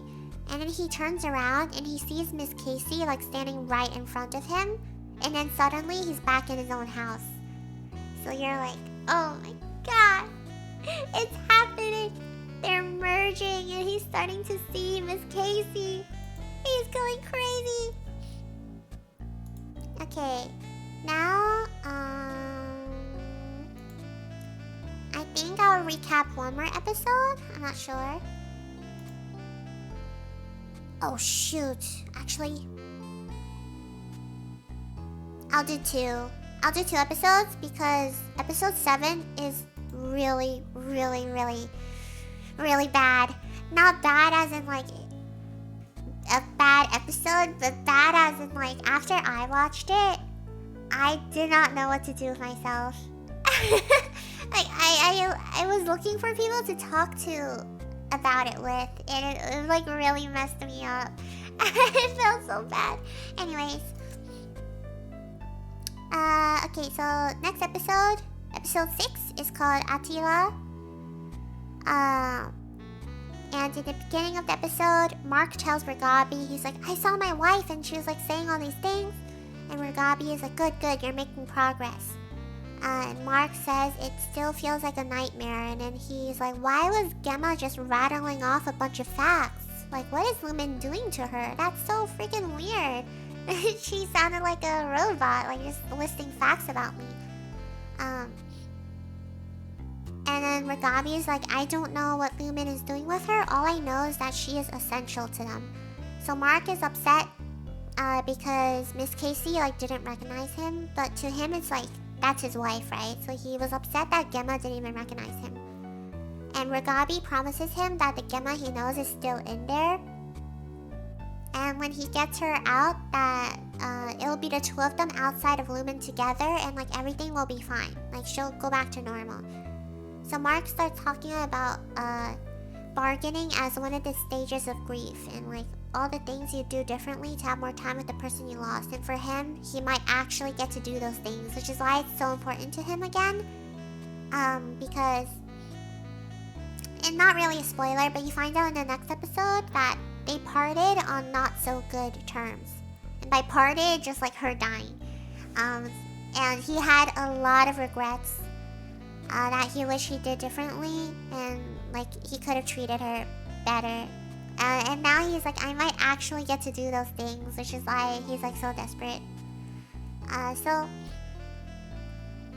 cuts to Lumen, and Dylan tells Mark and Helly about the drawing that he found that Irving left for them. And Mark and Helly are like, oh my god, that must be where they're keeping Miss Casey, on the floor beneath us. And Dylan further tells them that there were directions to get there on the back. And Helly wants to see it, but then Dylan tells her that he put it back behind the picture because he doesn't want to get in trouble right now. And Helly is like, well, I don't care about getting in trouble, so I'm gonna go get it. And then she's like, okay, where is it? Then I'll go get it. And Dylan gets mad and he's like, you guys don't know everything. I refuse to tell you. And then he walks away. And Helly asks Mark if she has a hall pass so she can go get the map now. Oh wait, no, she doesn't ask. She doesn't ask him for the hall pass because I think they can just get it whenever. But she's like, okay, I have a hall pass so I can go get the map now and we can start after lunch. And Mark is like really reluctant to. So now he's like really reluctant to do anything like that even though he was totally on board with it. Like earlier, you know how like he always helped Helly out with like trying to rebel and stuff. But yeah, it's probably because of everything that's happened, and he's just like, no, I'm not sure about this anymore. So he's more reluctant to help her, and he just goes to the fridge and he says he's starving. So he goes, opens the fridge, and he looks inside, but then the fridge starts flashing between the Lumen fridge and his own fridge at home. So then he's like, what? And it switches between like the Lumen meals to like the contents in his own fridge at home. And then he gets really disorientated. So he looks up and he sees around them like flashes between Lumen and his own house. And he's like trying to shake his head like to clear it. And Helly is like, are you okay? And then it cuts to Miss Huang going into Milchick's office. And he sits her down and then he tells her about his performance review the day before. And Miss Huang is like, oh, how did it go? And he says there were many valid concerns that were raised, but he looks forward to addressing them.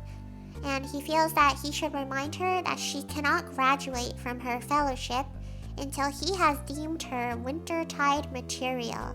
That means she will have to use her time well and focus on her own duties. And Miss Huang says she understands. And he tells her he'll be busy for the rest of the day and leaves it to her to steward the floor for the rest of the day. And Miss Huang's like, okay, so she leaves the office and then Milchick looks at his performance review. And then, also, that revealed a lot of things about Miss Huang, which is like she's on some sort of program or internship kind of thing. And it doesn't seem like she's severed, so that's what we're getting from it. It cuts to Mark and Helly, and they talk about how Milchick threatened Mark in the elevator. And Helly is like, oh, I think that they're all just trying to intimidate us to keep us from working together. School project, imagine. And Helly was like, well, now I'm even more determined to get the map. And then because he was thinking about like Milchick threatening him in the elevator, he also remembered Milchick's words, where Milchick is like, Did you tell Helly R you fucked her outie at Ortbo?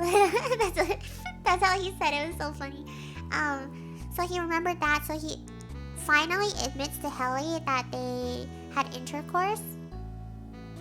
He's like, we had sex. And Helly is like, huh? You and Miss Casey? And he's like, no. It was me and your outie at the retreat. I thought it was you. I'm sorry. And then he's like, your outie tricked me. And then Helly is like, oh. Helly's like, oh, it must have been another tactic to drive a wedge between us or something. And then she leaves to like go for a walk. She's like, oh, I'm gonna go for a walk. And he's like, wait, I'm sorry. I thought it was you. And then he's like, it wasn't me. And then she leaves. And it's like, damn. Yeah, do it again. Redo. Happy gay homosexual month, everybody. Woo! Yes, happy pride, everyone. And then Helly walks down the hallway, and then she slips her shoes off and then picks them up and then continues walking. And then Milchick takes a jar of paper clips off a shelf and moves over to a table. And he starts practicing putting the paper clips on the right way, which is so sad.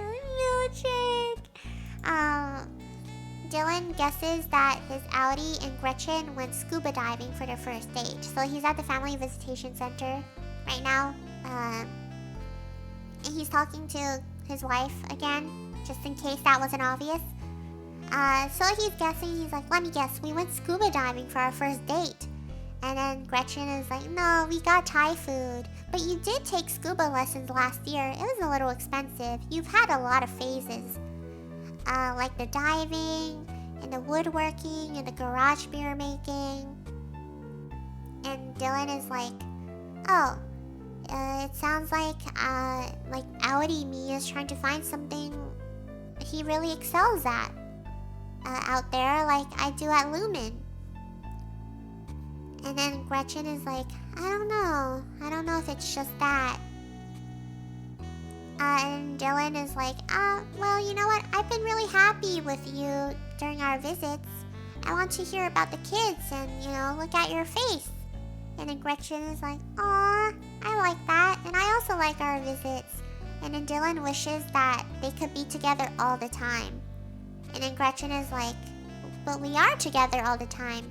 And Dylan is like, no, you and my outie are together all the time, but I'm not. And then Dylan asks her if they can try the hug again because he likes hugging. So then they scoot closer and then hug. It's so sad, poor Dylan. He's like, actually, I really like the hug. Can we try that again? He's like, oh, you poor thing. What the hell? Anyways. So it cuts to Helly sitting alone in a corner, hugging her knees. And then it cuts to Mark working alone at his workstation. And then it cuts to Dylan and Gretchen pulling out of their hug together. And then it cuts back to Helly crying.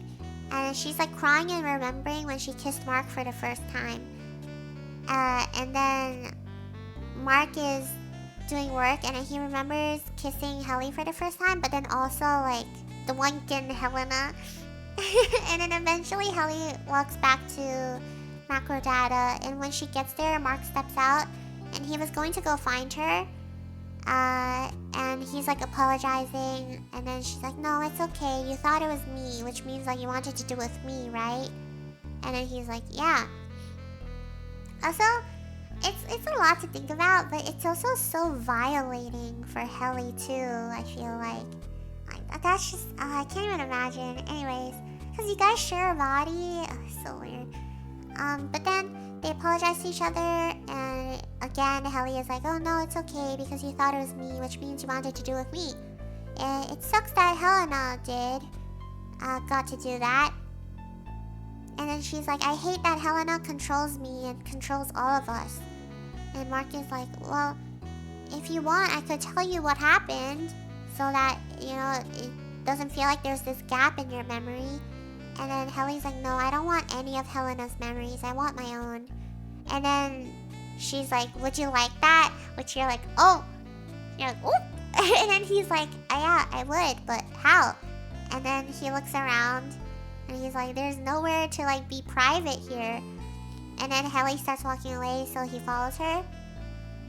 And then Mark and Helly go to a room where all the furniture is covered in like plastic sheets and stuff.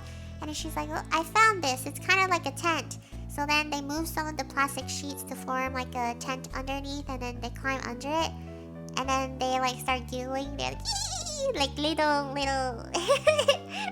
the little crushes on each other. They're like and then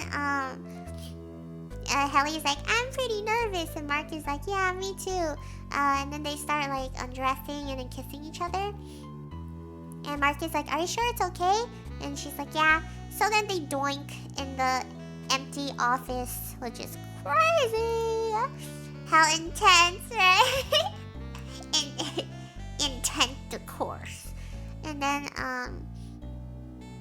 MDR is just completely empty because Mark was the only one working there.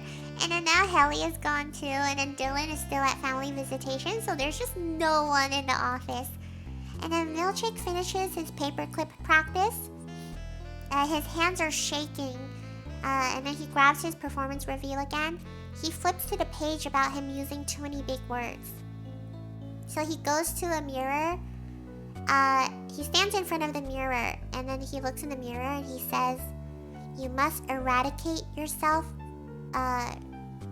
He says you must eradicate from yourself childish folly.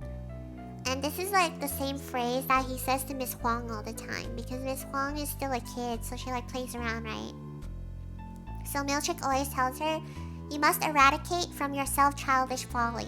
So he starts repeating this phrase to himself in the mirror, and he's like, you must eradicate from yourself childish folly. You must eradicate from yourself childish folly.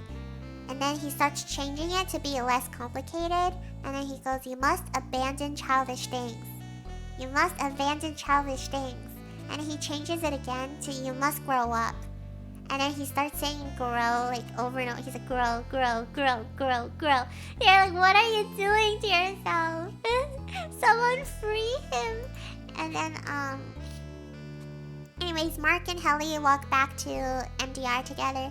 Yeah, I love how he talks. It's so sad because that's just how he is. And then like we know Lumen just erases any sort like kind of individuality.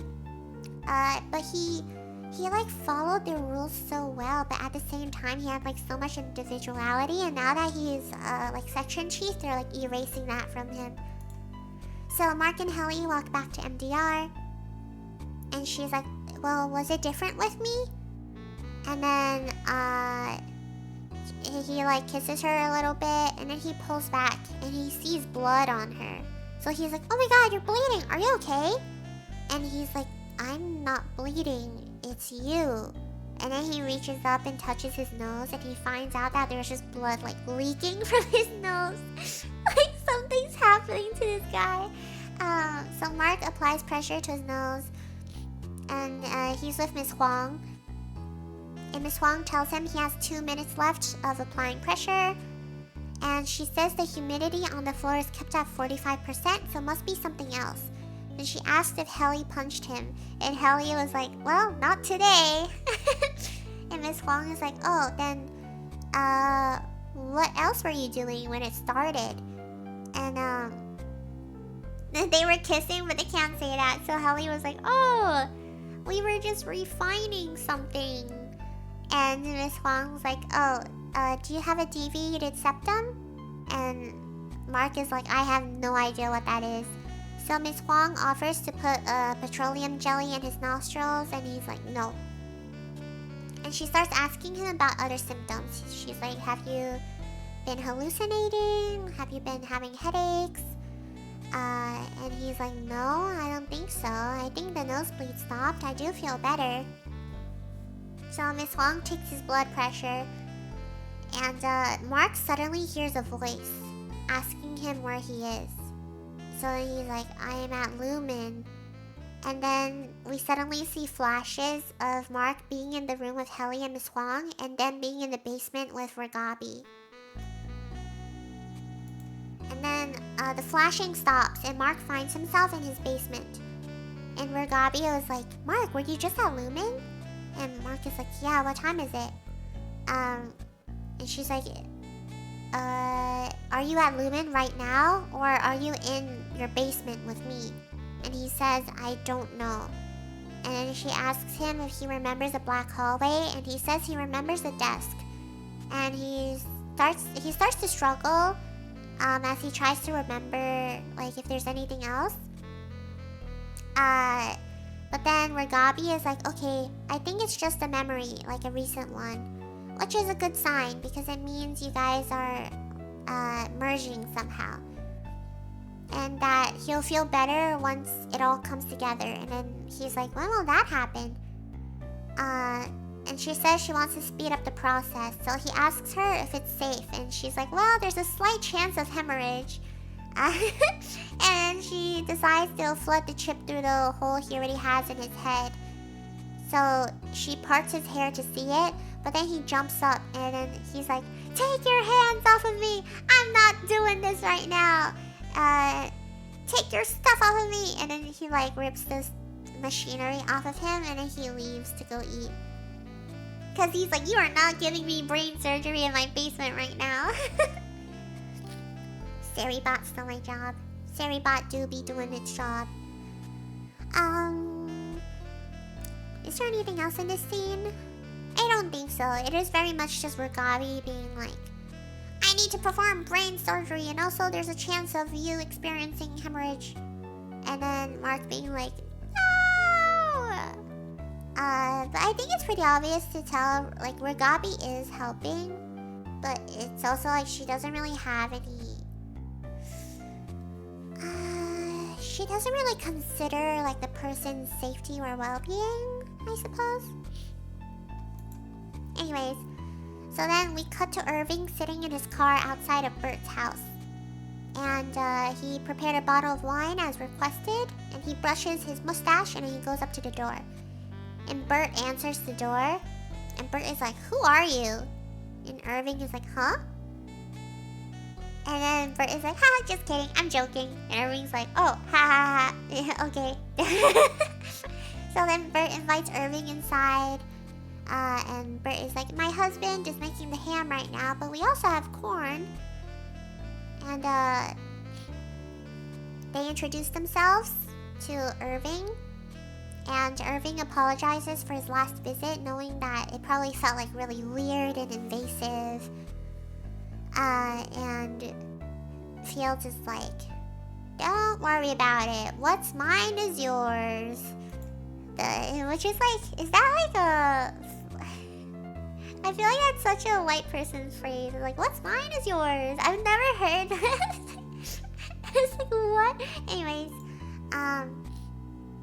so as they eat, Bert and Irving talk about their work, and someone, like they're talking about how their work, at Lumen, the work at Lumen. So they're talking about Lumen work, and Bert is like, "Yeah, one time someone threw red paint on me as I was walking into work." And he thinks the whole mind people have gone off the deep end. So he's talking, whole mind people is the word for like people that aren't severed, because they have their whole mind still intact. So Bert is like, "Yeah, those whole mind people have gone off the deep end, like with all the protests and stuff." And Irving asks how Bert ended up working for Lumen. And Bert says he was guided to Lumen's door by Jesus. And Irving is like, "What?" And Fields says Bert could leave it at that and let Irving wonder what he meant. But then Bert is like, "Oh, no, I'll explain. We had been attending the Lutheran church for years, and I was a bit of a scoundrel in my younger days. One Sunday at breakfast, my husband asked me if I was going to heaven.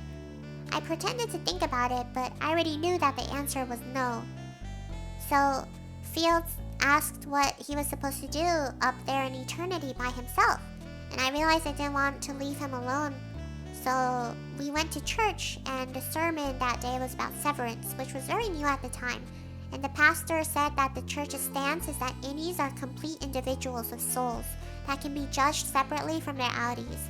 An innie could go to heaven while their outie could go to hell. So they figured that if that were true, it might be a way for part of Bert to go to heaven with Fields." Which is like, what? That's crazy. So to break it down, basically Bert is like, "I got severed and started working at Lumen because I saw myself as such a sinful person. Like, I knew I was going to hell. But my husband would go to heaven, and I didn't want to leave him alone up there. So then we heard a sermon about how innies are like their own person, right? And innies are pure, and they start off like pure and innocent. So if I were to be severed, at least a part of me, or like my innie self, would go to heaven." It's like basically this whole conversation. Yeah, it's so weird. I was like, oof, this is bad. None of that sounded okay. But yeah, so that's why Bert got severed. And then we cut to Mr. Drummond, who's looking around to make sure no one's following him, and then he pulls out a large ring of keys and he unlocks a door. And the door is Irving's door, like to his house.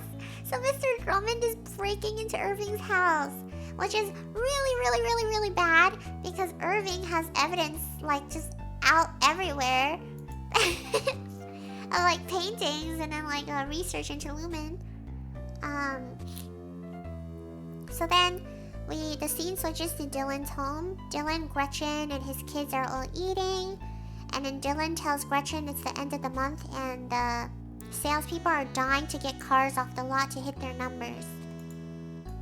And Gretchen just looks at him and I think he's like... Wait, let me read this.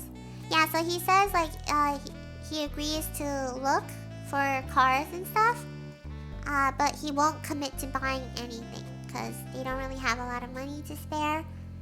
And then he asks her how her visit to Lumen went, and she lies to him. So Dylan's like, oh, how did the Lumen visit go? And Gretchen goes, oh, it got canceled. I don't know why. And then she excuses her kids from the table when they finish eating. And then like they go to play with each other. And then Dylan tries to get like the last kid to eat, I think, but then fails. So it's very much like he fails to connect with his kids, fails to connect with his wife, kind of thing. And you're also like, oh my god, Gretchen lied about the visitation with any Dylan. Which is bad, because that means she feels guilty. And we've been getting the feeling that she prefers any Dylan, right? So it raises this whole other thing of like, is this cheating? Because she prefers any Dylan. And you can tell she's like really enjoying herself with him. Because maybe it reminds him of Dylan before, like, he started not being too good, you know? And then she lied about the visit. So it's like this guilt that she's having. So technically it's like, it feels like cheating to her, right? She's like lied about visitation being canceled and everything. So we have that whole thing to think about too. And then Mark is eating at a diner, and a server delivers 2 fortune cookies to his table. So he opens and eats them, and as he's like opening the fortune cookies, a few tables away, Helena sits down. and then Mark turns her head and looks at Helena, and then she looks back at him. And then she gets up and moves to his table. And he's like, who are you? And she's like, oh, that is so crazy to me too, because it's like they technically slept with each other, but he doesn't know her at all. But it's like his body. Like, his body was the one being used. Oh, it's so gross. I hate even thinking about this. Anyways, so then Mark is like, who are you? And she's like, oh, it's nice to meet you officially. I'm Helena Egan from Lumen. And then he's like, okay, yeah, I know who that is. And she's like, hey, have you had enough to eat?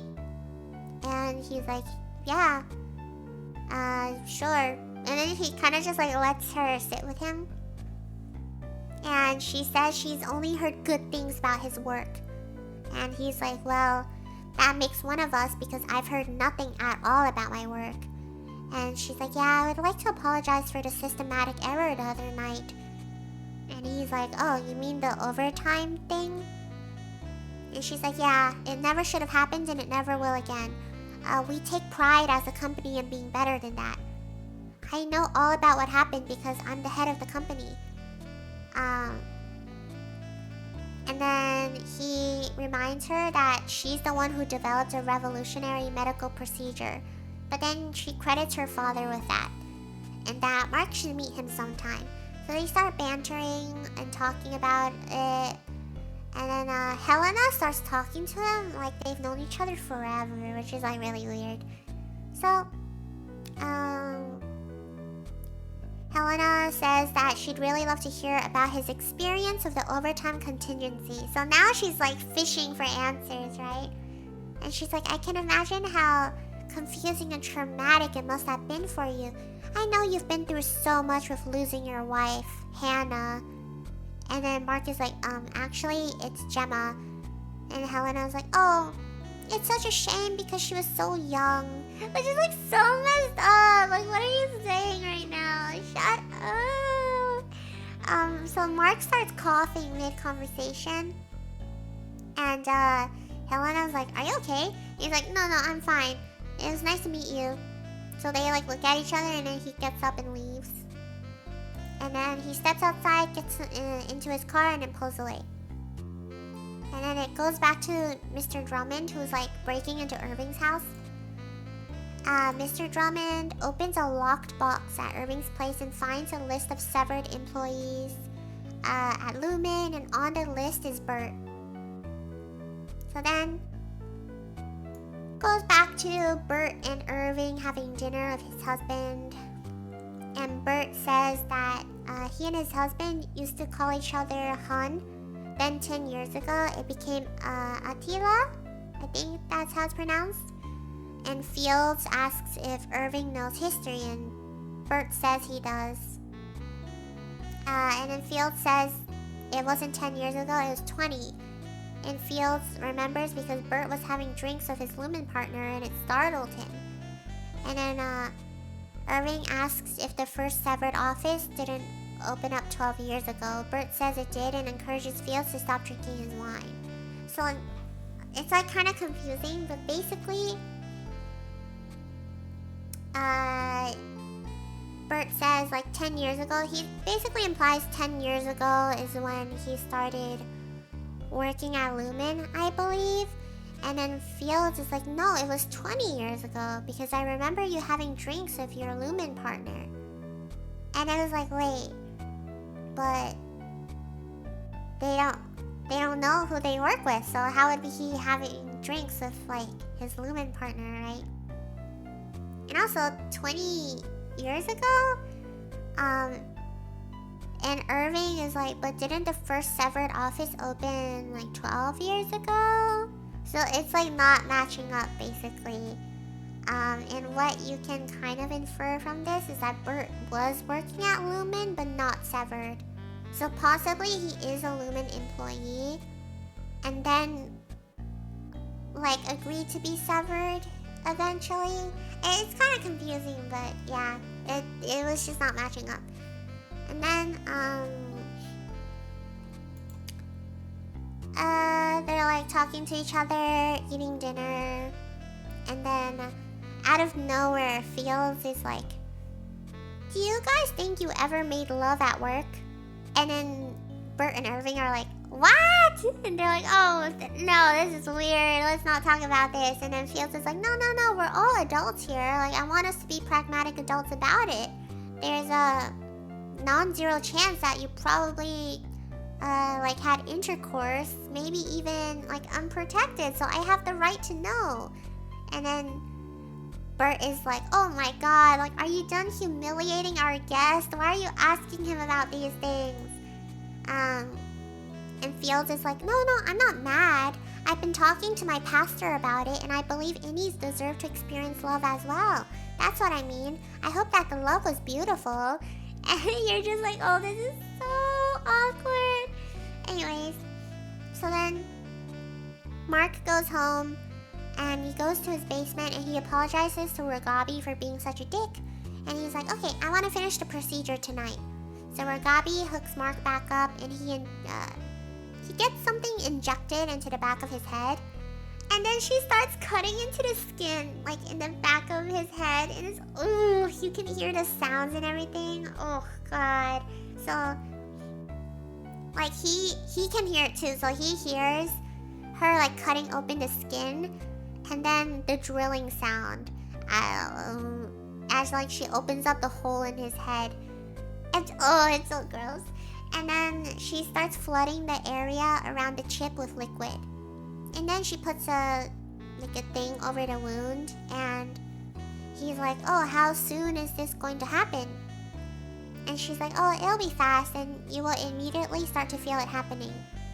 So then he closes his eyes, and then he suddenly experiences Mark S.'s memory of having intercourse with Helly. So then he like gets freaked out, right? He jerks back, and Ragabi's like, no, you can't move, keep your head still.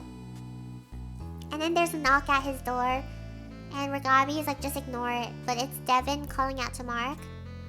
And Devin is like, your car's in the driveway, so I know you're home. And then he gets up from the procedure table, which is a terrible idea. He gets up and he goes to the door, and he like flattens his hair over the wound so she can't see it. And Devin is like, I left you 5 messages and asked if you were feeling better. And she's like, you never responded. And he's like, oh no, I'm still feeling sick. And then she starts telling him, like, oh, since the, like, searing the message into your head thing was a bust idea, I thought of another idea, which might be a bit dumber, but do you remember that rich lady from the baby camp? And if you forgot, in the first season, we found out that there was this rich lady at the birthing retreat, who would use her innie only to give birth, which is so messed up. God, I don't even want to think about it right now. But before Devin can continue talking about her new idea, Mark tells her that he's already trying something else, and then Devin's like, oh, what are you trying? And Mark is like, don't worry about it, I'm not, I'm doing it myself, so you don't have to be concerned. And then, I think Devin gets upset because she's like, why are you trying to cut me out of this? Like, why are you just saying this is your own problem? Like, it's my problem too because you're my brother. And then, Mark starts having random flashes of, like, his innie self as he's telling Devin, like, I'm not cutting you out. And then he snaps. And, he's like, okay, fine. You know what? I didn't ask for your help, okay? I don't want you to do anything. And he starts, like, snapping at her. And she's like, what the heck is going on? And then he starts, like, sniffing the air. And he's like, what's that smell? And Devin's like, what? I don't smell anything. And then Mark's hand starts, like, twitching. And then he's experiencing flashes of Miss Casey and Gemma kind of, like, overlapping. And then Devin is like, hello? What's wrong? And then suddenly Mark collapses to the floor. And then Devin's like, oh my god! And then Ragavi runs in. And Ragavi's like, don't touch him! And Mark starts convulsing. And we're like, oh god! And we skip back to Irving and Bert. And Irving thanks Bert for giving him the spare ham and asks him if his husband is okay. And Bert says he'll be embarrassed tomorrow, but he's fine. He gets fuzzy about things, like saying Bert worked at Lumen 20 years ago before Severance existed. And Irving had a good time anyway, though, and suggested that they do it again sometime. And Bert is like, oh, do you mean with Fields or just the two of us? And then Irving was like, oh, I meant with Fields, but I'm fine with it either way. And then Bert sees Irving out. So, yeah, it is very... The whole Bert, like, working at Lumen 20 years ago thing was very suspicious. Okay, now we're at the last episode recap. Okay? This one is... It will be a bit shorter, I think, to tell, but it's a lot. So let me take a sip of water.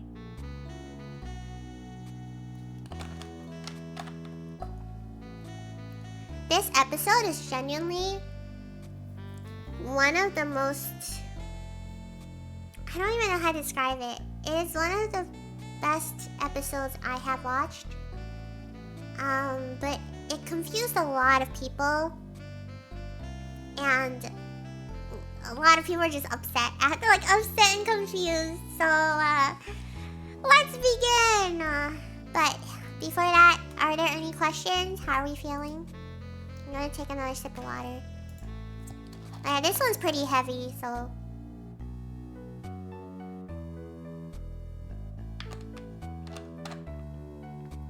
Good? Okay, cool.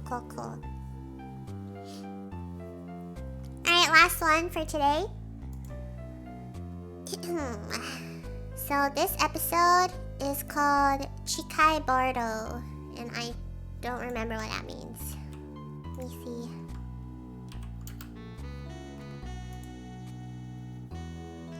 Need to wrap my head around all the information though, right? It's a lot. I like the note about the smell, as that is something that can happen beforehand. Yeah. I didn't realize it at the time until he collapsed, and I was like, oh. Alright, I have the answer. In Tibetan Buddhism, Chikai Bardo, also spelled Chikai or Chika refers to the bardo of the moment of death, the fourth of the 6 bardos or transitional states. It marks the period between the onset of death and the complete dissolution of the physical body. Yikes. Okay, that's pretty fitting for the episode. Okay, so episode 7 is called Chikai Bardo, and I need to share the photos. It's crazy. I won't do it now though. But okay, woo, let's begin. This one's heavy, guys. Strap in. So the episode opens and we see Gemma, and she's walking through the campus of Gans College. And if you don't remember, Gans College is where Gemma and Mark both worked together as teachers. Yeah, they are all heavy. Let me get a picture of her.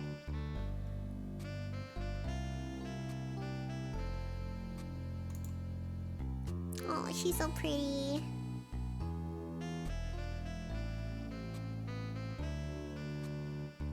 Oh my god, my queen. I'm just gonna put a bunch of photos of her. She's so pretty.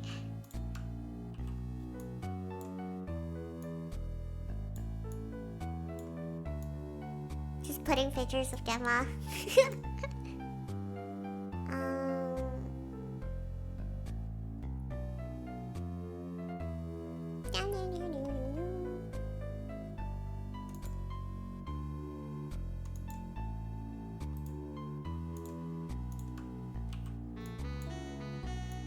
I miss our wife, Mark.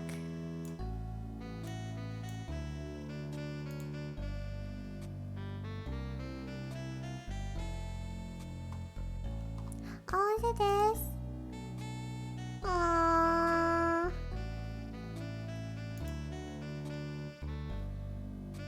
That's so sad. This is them meeting for the first time. Oh, man. Anyways, okay. Chikai Bardo. We start the episode with Gemma walking through the campus of Gans College. And she's sitting in a chair, and Mark is sitting next to her. And they're both donating blood, so it's like a school blood drive. They're donating blood while grading papers at the same time. And then Mark looks over at her, and he's like, "What's that paper you're reading?" And then she tells him about it, and then asks him about his. And then it's like very obvious he's like into her. And then he's like, "What's your name?" And she's like, "It's Gemma. What's yours?" And he's like, "Mark." And then a nurse draws Gemma's blood. A nurse draws Gemma's blood and asks where she went. And it's like in another scene though. It's like kind of confusing. This whole episode is a lot of back and forth.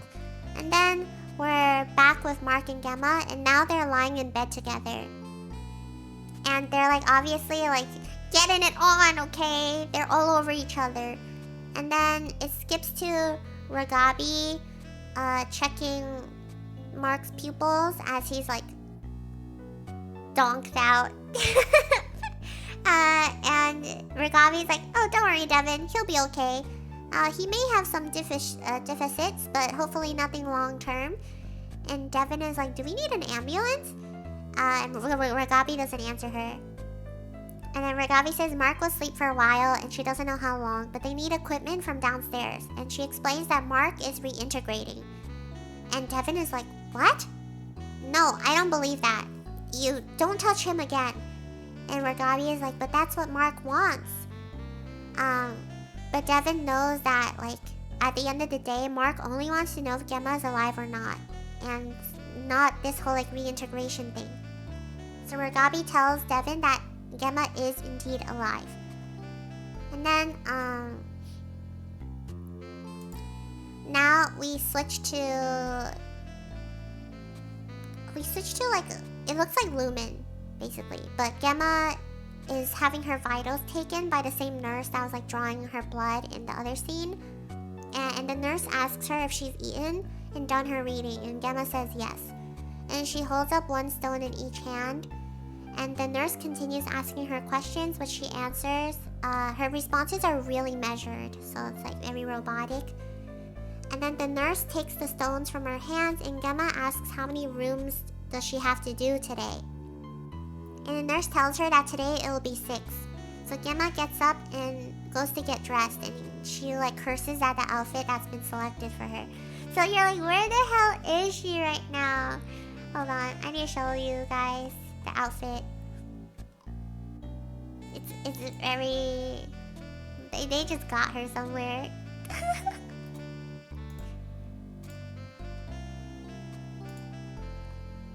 Okay, here's the picture.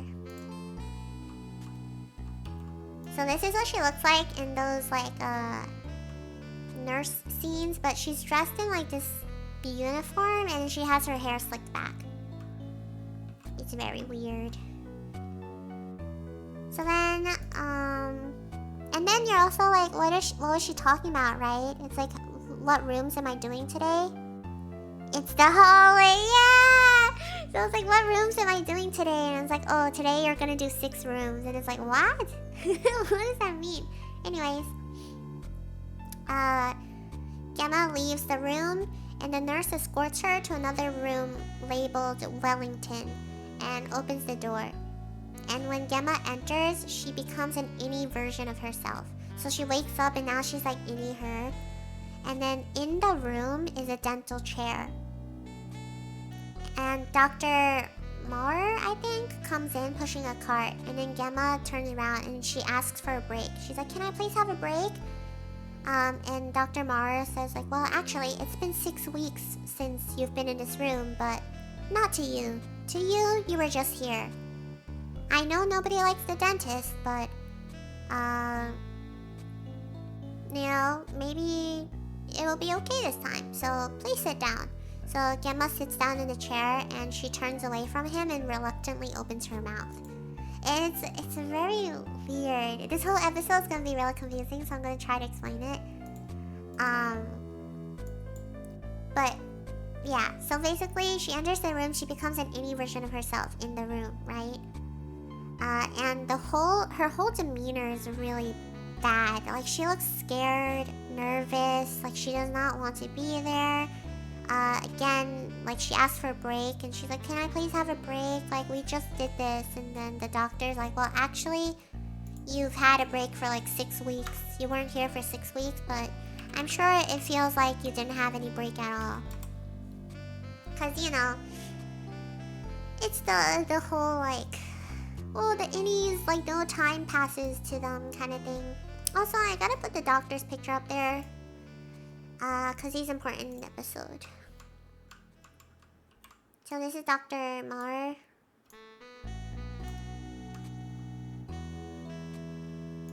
And then she reluctantly opens her mouth, and we assume that, like, they just did something, like, dentist stuff.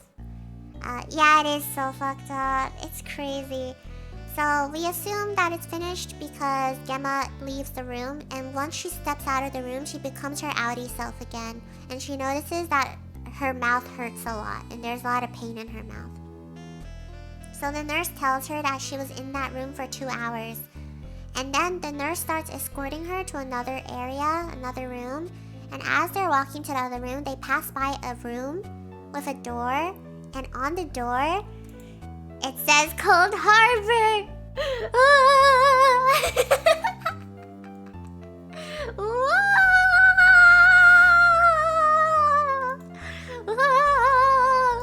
Yeah, I was like, oh my god, this is so fucked up. And then, so we're back to Devin. And, Devin tells Mark that, like, she needs him to come back because he's still out. And she watches his eyelids, like, flickering. Like when someone's having a dream, you know, and then, like, their eyes move under their eyelids. That's what's happening. And then, we're guessing this is what he's seeing, but Mark goes into Gemma's office. And, they're at the school. So he goes into Gemma's office and he's like, hey girl. He's like, hey girl, I had a lot of fun last night. And Gemma's like, yeah, I did too. I really liked it, but I can't talk to you right now because I'm in a rush. I have a lecture to get to. So then, and he's like, well, first I have something for you. And he hands her an ant farm. And it's like it's so cute. It's like a little ant farm. And you're like, what the? And then he's like, I got you an ant farm because you said you like ants. And then Gemma starts laughing. And then she's like, oh my god, actually, I said I like plants. And I hate ants. But I do love farms. And then they like kiss each other. It's so cute. Oh, my Shayla. Yeah, I thought it was so funny. Mark is such a boy failure. Anyways,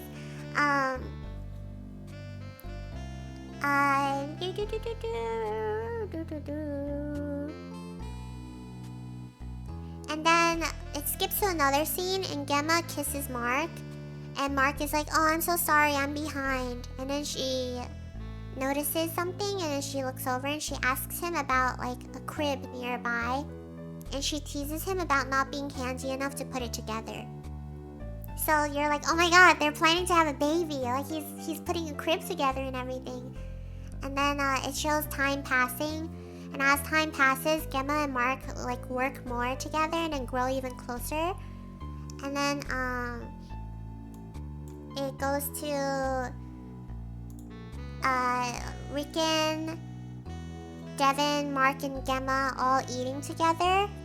And Rickon tells Devin and them that it wasn't that bad. And he's like, well, if it wasn't for me, because I'm experienced in scaling walls and stuff like that. So they're kind of talking about like making a baby room, I assume, because of the whole like doing wall stuff. And then Devin shows Mark and Gemma the photos. Oh wait, no, the wall thing.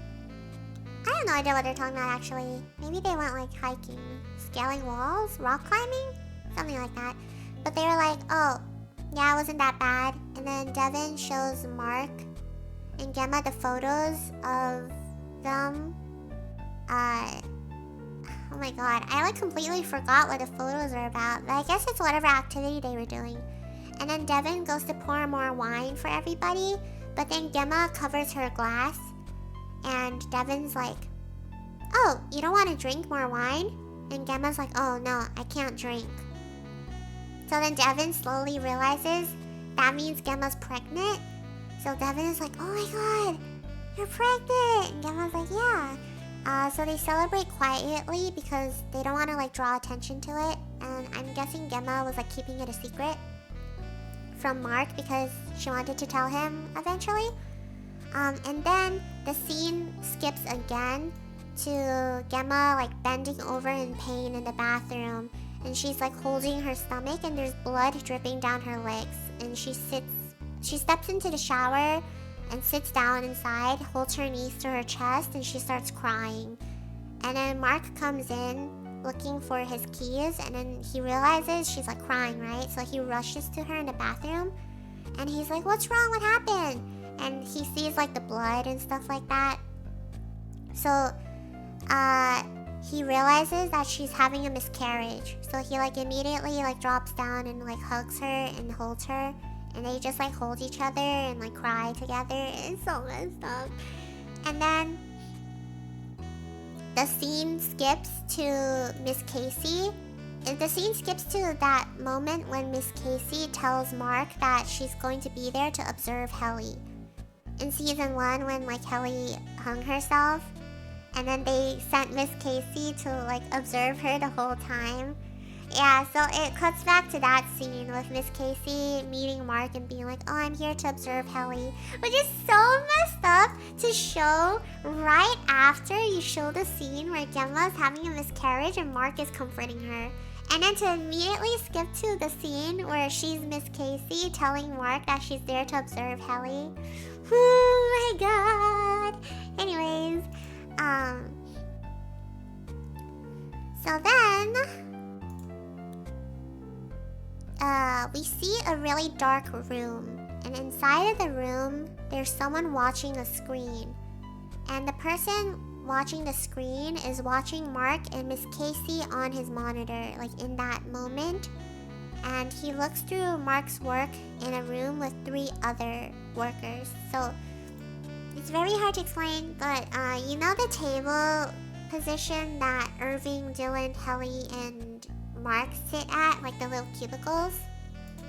So in that room, it's the same cubicles, except instead of filing work, they're watching each of them.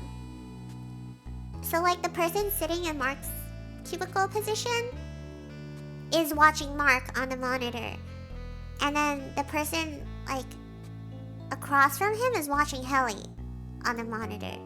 So it's like all these people in macro data refinement have their own people watching them. It's really weird. I don't know how to describe it without being confusing, but we basically just find out they're being watched the entire time by people who are positioned in like the same exact cubicles.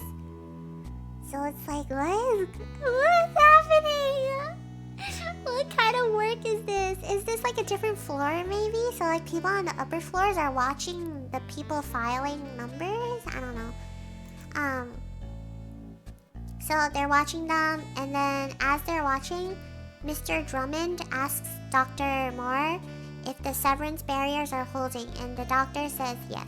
And then Mr. Drummond is like, oh, you'll like Gemma. And Dr. Moore says Gemma will like him too, even though she tried to break his fingers. So you're like, what does that mean? Oh my god. Okay, I put his photo here because he's really important to this episode, and he's really freaking creepy. The whole episode. To Gemma, it's so uncomfortable. It's so uncomfortable. I'm getting confused. Yeah, it's a really confusing episode. It's so hard to explain. But basically, the people are watching Mark and the other macrodata people work, right? And then Mr. Drummond is also there watching. And then Mr. Drummond is with this guy, Dr. Moore, who was the person in the dentist room with Gemma's innie. And Dr. Moore is saying like, oh yes, Gemma will also like me, even though she tried to break my fingers, which is really weird, because like, what did you do to her to get her to want to break your fingers? Anyways, so eventually the nurse leads Gemma back to her living quarters. We assume she's like staying somewhere in Lumen, so she's living in Lumen, they lead her back there. And then the scene cuts again to Mark and Gemma together, and they're entering a fertility clinic. And Gemma tells Mark she's sorry, and starts to fill out the paperwork. And so sad. I'm guessing this was after their miscarriage in the past. So now they're at a fertility clinic together. And we see Gemma sitting alone on a couch at Lumen. So it's like,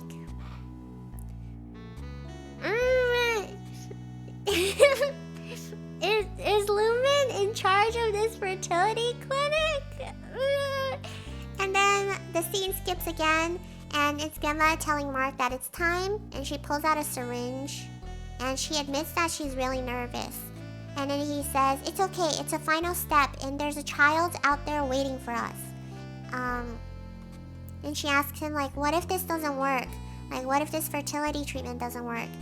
And then he turns her around so that he can help her inject the shot into her. And then it cuts back to the present time, I'm assuming, where the Gemma is being like scanned by a machine. And Dr. Moore is like, how are you feeling, Gemma? And she says that her mouth hurts a lot, and the first room, Wellington, made that happen. So she kind of like can piece together that the Wellington room has something to do with like her mouth, because it's pretty obvious she leaves there and it like hurts. And he's like, okay, how many rooms did you visit today? And she says 6. And then he lists the rooms, and then he asks her what happened in the rooms, and she confirms that she doesn't remember anything.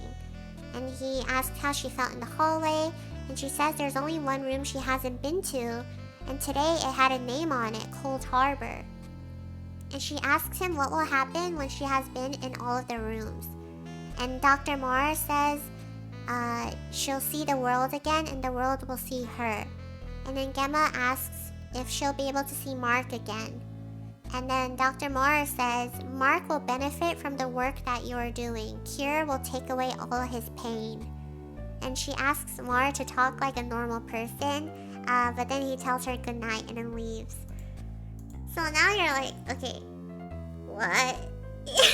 Also, that does not sound right. Where it's like, will I see Mark again? And he's like, oh, Mark will benefit from your work. Don't worry, we will take away all his pain. It's like, wait a second.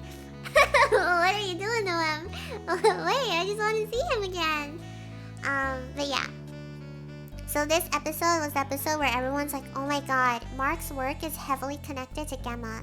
Like, they're just making them run around each other like little guinea pigs. It's so messed up. But yeah, so the scene switches again, and Gemma is sitting with a pregnancy test, and Mark calls to tell her that the coffee is ready, and then she reaches over to close the door to like use it. And then we skip to Devin. They're all lab rats. It's so messed up. So we skip to Devin. Devin wakes up and she asks Ragabi if Mark is okay. Ragabi says that Mark is okay and that it's an isolated event and that he's fine now. He'll wake up when he's ready. And Devin is like, do you think it's worse? And then Ragabi says they have no other choice. So Devin tells Ragabi about the birthing cabin, where she saw that woman who was like using her innie only to give birth. And Ragabi is like, yeah, I know about it. And Devin is like, okay, so my plan is that we can go to the birthing cabin, and when we're there, we'll be able to talk to Mark's innie, right? And we'll be able to ask him things. And then Ragabi interrupts and is like, oh, those are two different things. My work is how we will be able to get his wife out, like Gemma out. And Devin, like, really doubts that. She thinks that this whole thing will just get Mark killed. So Devin says that she can call Cobell, because Cobell doesn't work for Lumen anymore and might know some things. And then Ragavi is like, nah, Cobell was raised by Lumen. She's a soldier for them. She'll turn us over to Lumen. And Devin is like, I'm gonna call her. And then Ragavi starts packing up her things, and she's like, okay, if you get Cobell involved, then I don't want anything to do with this, so I'm gonna leave. And Devin is like, wait, Ragavi, I can't take care of Mark without you. And then Ragavi's like, nope, I'm out of here. Don't call Cobell. And then she leaves.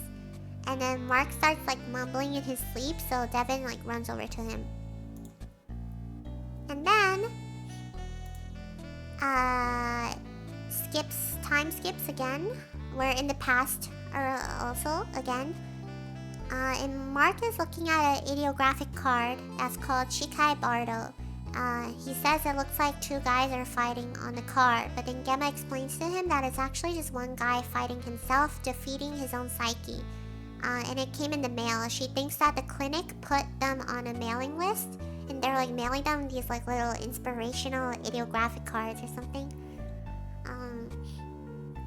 And Mark asks Gemma why she's wasting her time with it. Which is like, what does that mean? Is he saying like, why are you wasting your time with the fertility treatment maybe? Because at this point he's kind of getting annoyed. So he's like, why are you even wasting your time with this? And she doesn't like that answer, obviously. That response, I mean. So she was like, what do you mean? I'm enjoying it. Like, I'm enjoying this. Or at least I was until you ruined it. And then Mark is like, oh my god, you're overreacting. And then they start fighting.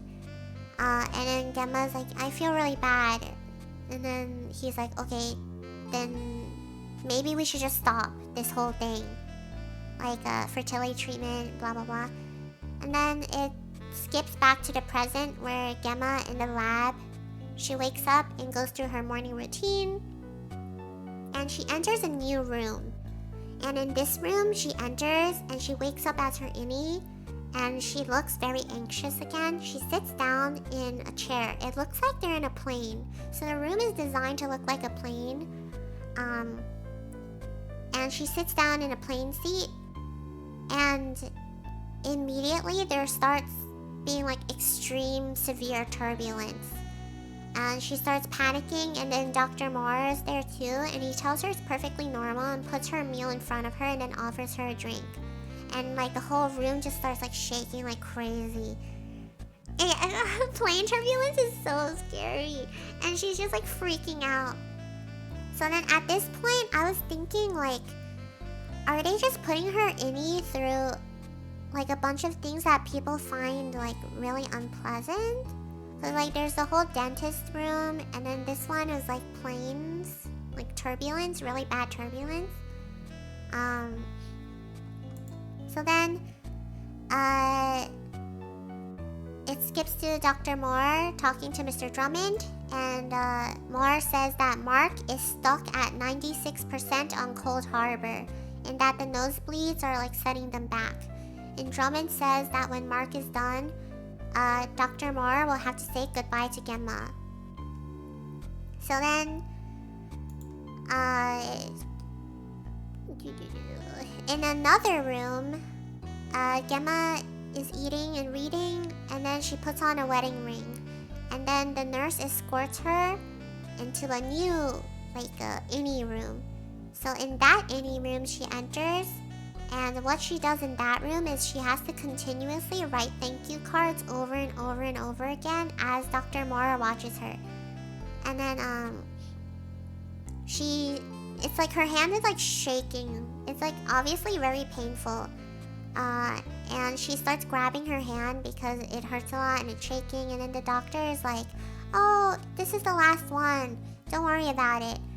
And then she kind of like forces herself to write the last one. And when she finishes, she asks him how much longer she has to do this. And then he tells her she's done, but Christmas has a way of coming back each year. And then she says it's always Christmas.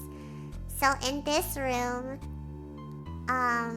we assume that the innie just relives Christmas Day over and over again. Like, you know, during Christmas where you write like thank you cards to people or like send out like little holiday cards. So that's what she's doing. She's just writing these holiday cards over and over and over again. Which like doesn't sound like a lot, but you have to take into consideration that she technically never leaves the room. Even if she does leave, the innie doesn't leave, right? So basically this innie has spent her entire life just writing these like freaking holiday cards over and over again. And her hand is like obviously like destroyed. It's like shaking, like twitching, it's bad. So then she's like rubbing her hand, and then Dr. Moore is like says I love you to her. He's like, I love you, and she doesn't say anything back. So then he repeats it again, and then she's like, I love you too, and then she says it back. So I was like, oh my god, in that room he's like playing as her husband or something. It's so weird. It's so weird. It's so weird. It's so weird. And technically, like, her innie doesn't know anything, right? So it's not even like, did he have to play her husband, or is he just watching her in that room and he's like, oh, by the way, I'm your husband, and like she has to play along. It's so weird. Anyways, why are they torturing her? I know, right? So then the nurse leads Gemma down another hallway, and then we see flashbacks of the past again, and Mark is taking apart a crib, and then he gets really frustrated and starts breaking the pieces. And then Gemma and Mark do dishes together, and then they cuddle on the couch. And then we're back to the present time, and Dr. Moore comes to Gemma's door, and she lets him in, and he asks her how she's feeling, and she tells him that her hand really hurts. And he asks her which room caused that, and she said it was the room called Allentown. And she tells him she really wants to go home. and he stops the music that she was playing and tells her, oh my god, this part made me so mad. So Gemma's like, I really want to go home. And then Dr. Moore is like, Gemma, actually Mark remarried last year and he has a daughter. It's like, what? Hello, why are you just lying to her? And then Gemma looks up at him and she looks like really hurt. But then she says like, I don't believe you. And then Dr. Mara is like, well, it's true. Mark has moved on. And maybe you have too in one of the rooms. Which is so freaking creepy. Because he's in all the rooms. So he's basically trying to convince her that like they're a thing in one of the rooms. Yeah. So he's like, oh, Mark moved on. Maybe you did too. Wink, wink, nudge, nudge in one of the rooms, maybe. So then Gemma stares at him.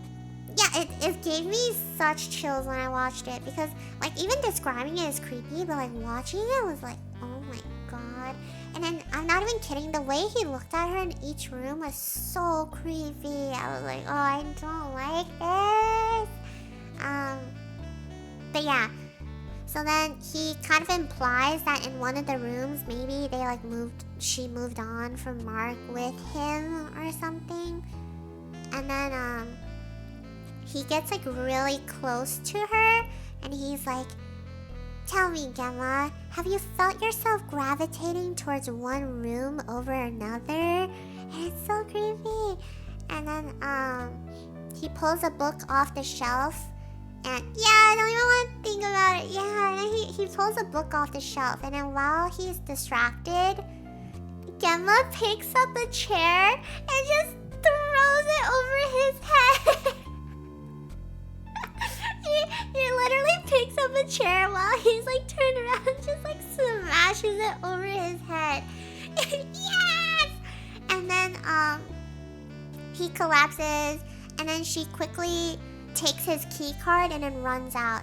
And then once she's outside, she's running down a hallway and then she hides from the nurses passing by and then takes off running. And the nurse notices and starts chasing after her. But then she makes it to the elevator and she quickly plugs the key card to like get on. And then the scene ends there. And we go back to the past again. And it's Gemma and Mark.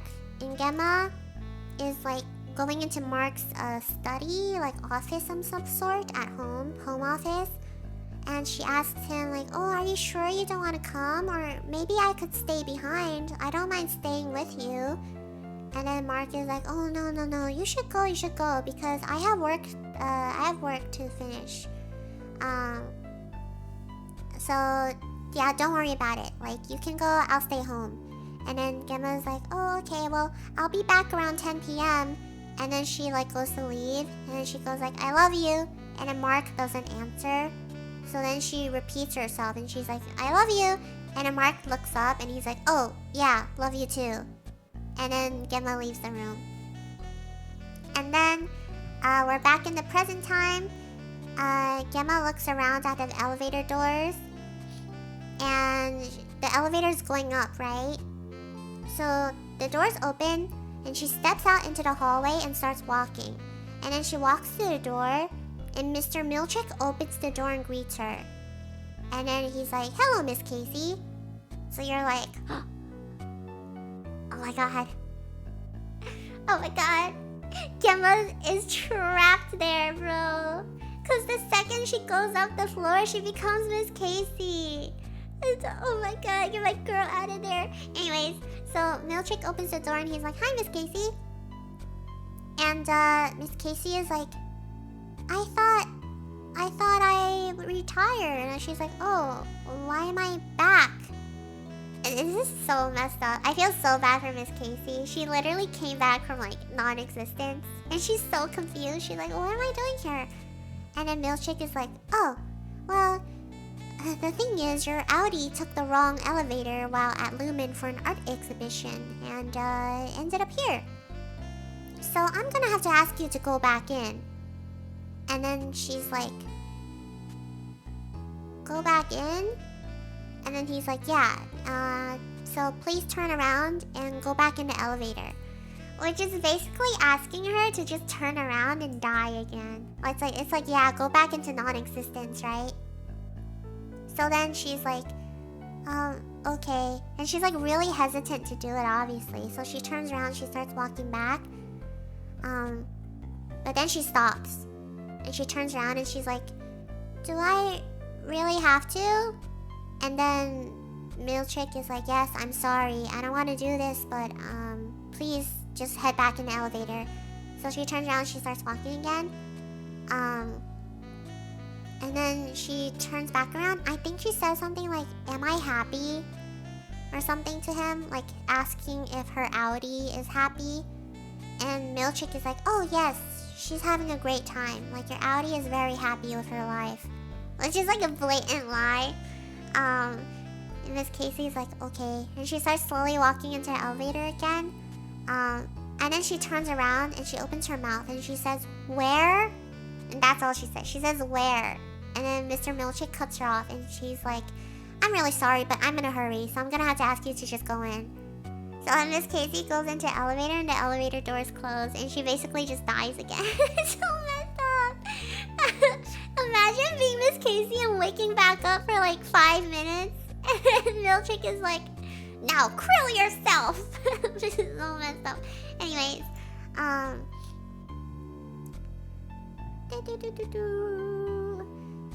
so then we time skip to the past again, and Mark is still working on his like stuff, and then he suddenly sees lights in his driveway. So he like looks up, and then the scene cuts to Gemma at Lumen, present time. She's coming out of the elevators, and the nurse is waiting for her right there when the elevator door opens. And then we cut back to the past. Mark walks up to the door when he sees lights in his driveway. He opens the door and he sees cops on the other side. So you can assume this is where he found out that Gemma died, right? In a car accident. Which is really sad because like I said, the last episode they parted on like really not too great terms. Like they were kind of fighting about the whole baby thing and fertility. And then while Gemma was leaving, she said, I love you, and he like just didn't say it back. And when he did, it was very like, oh yeah, I love you too. Like kind of thing. So that was the last time they saw each other. And then we go back to present time. Gemma steps out of the elevator. She starts sobbing, and then she slumps to the ground, and she's just like sobbing, crying. And then she says Mark. And then the nurse ushers her back up. It's so sad. She was crying. She's like, Mark. And then they like take her away. It's so sad because it's the same exact position she was in when she was having her miscarriage. Like it was like the hugging her knees to her chest thing, and she's like crying. And when she was having her miscarriage, it's the same exact position as when she like came back out of the elevator and started like, crying in the elevator. Oh, it's so messed up. And then we're in present time. Mark wakes up finally, and he sees Devin, and he sits up and looks around. And she asks him where he went, and then he said he remembers Gemma, and that's how the episode ends. Oh, it's so messed up. Also, the last word that Miss Casey said was where's, and then the last word that Gemma says in the episode is Mark. Oh, where's Mark? Oh my god. My heart was, it's so messed up. And then, okay, very confusing episode, right? So, this is some kind of explanation. But hold on, let me look through, because I spoke to someone else about it. Oh, let me see. Okay, so if this wasn't clear, the different rooms with her innies, right? Each room is a different innie. I don't know if that was clear enough. So it wasn't like the same innie. It was that each room had a different innie. So like that innie would be imprisoned in that room, like just forever. Yeah, it's really messed up. My gosh, where did I send this to? I think I spoke to Hale about it.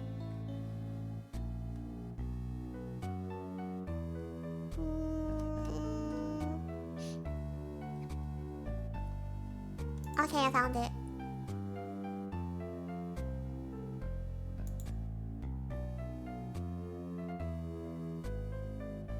Oh yeah, so I was looking at the stuff people were saying, and people were like, the fact that Gemma couldn't escape because she is below the severed floor, and when she goes up in the elevator she becomes Miss Casey is so gut-wrenching, because it's like knowing her and Mark have been missing and longing for each other for so long. It's just so, like, soul-crushing when they have been one floor apart this whole time. Like, it's so terrible. And then the fact that they put her in that floor as Miss Casey too. Man. And then her slow walk down, like, the dark hall. Oh. Okay, someone compared it, but the parallel between Mark running down the, like, bright hallways in the first episode of season 2 compared to how slow Miss Casey walks down like the dark hallway in this episode. It's such a contrast. Like they're so desperately searching for something, but like so completely separated. And it's so sad.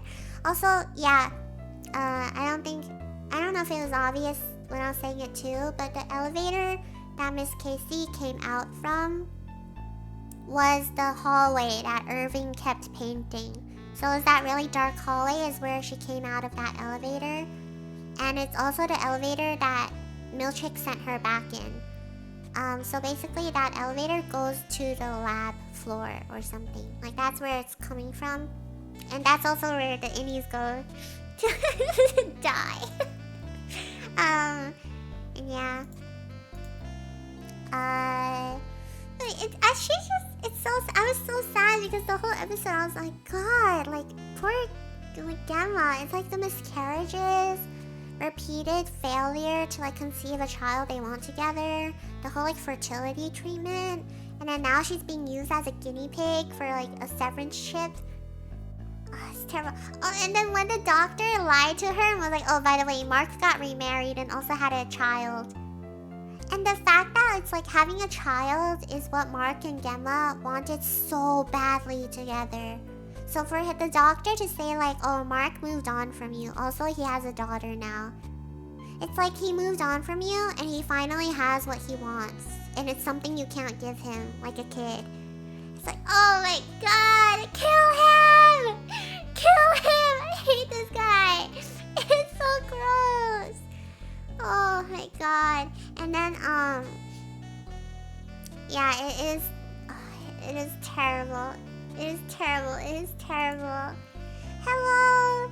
This whole concept is so gruesome. It is terrible.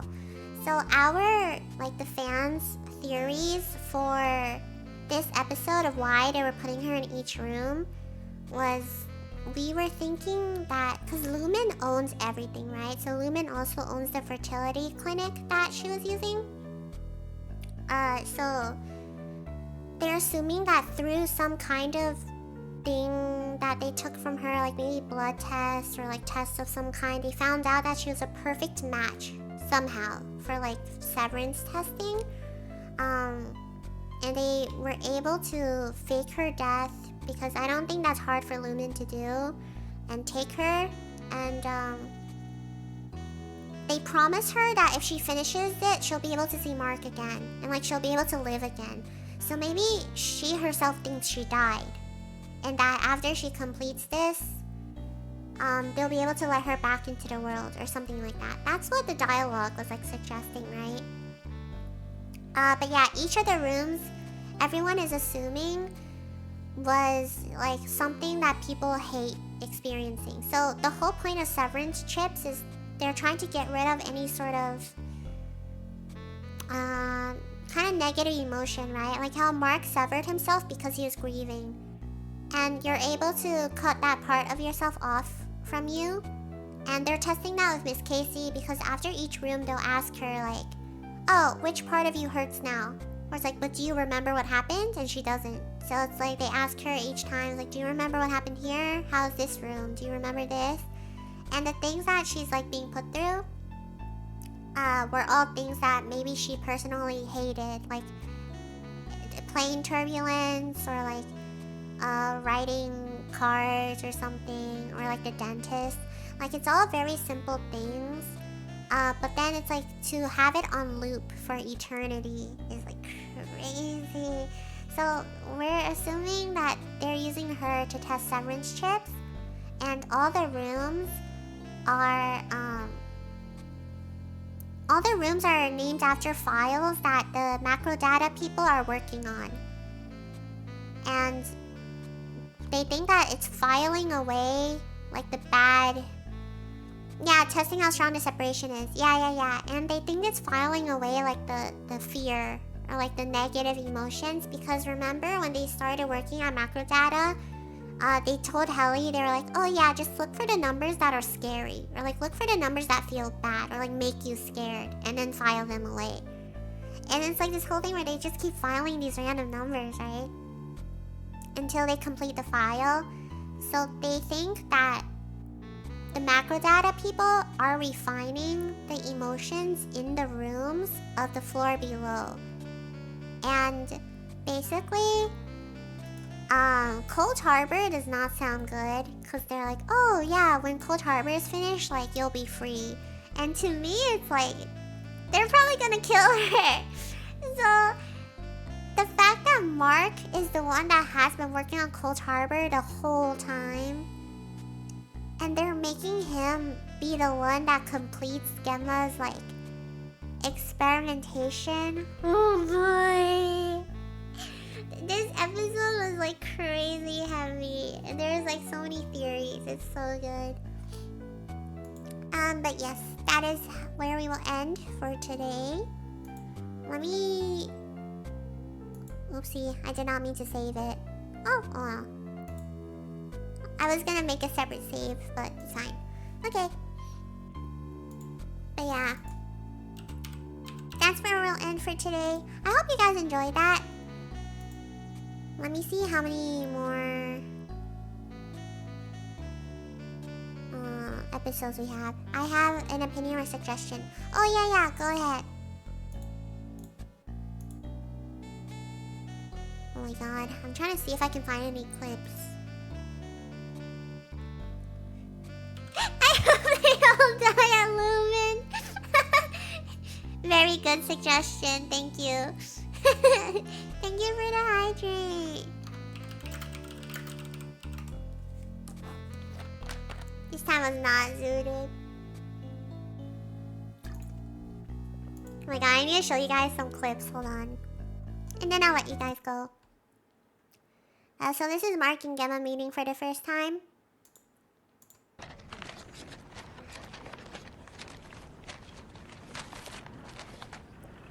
All set. Thanks.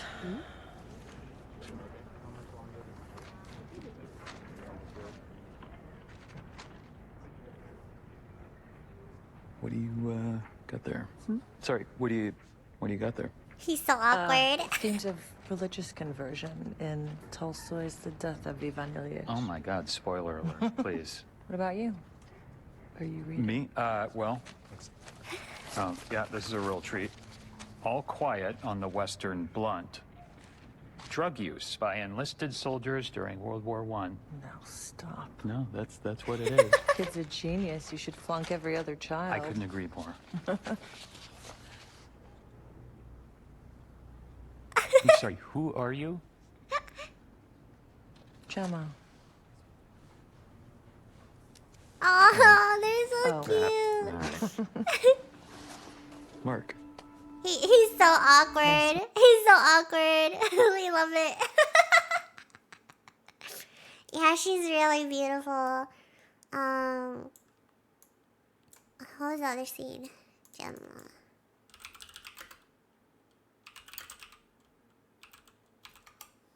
Look at this one. I kind of want to find a scene where she hits him on the head.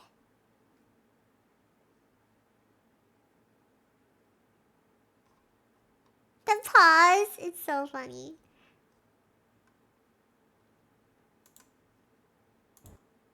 Oh, here. Oh, he's so creepy. He's so creepy. Kill him! Your husband remarried last year. And he has a daughter now.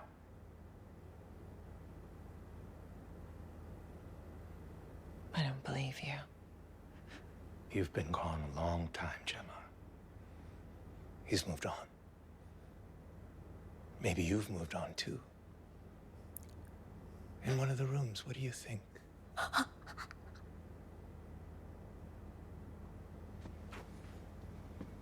Do you feel yourself gravitating towards one room or another? Maybe you felt things behind those doors you never felt with Mark. Ah! Or maybe I've seen it.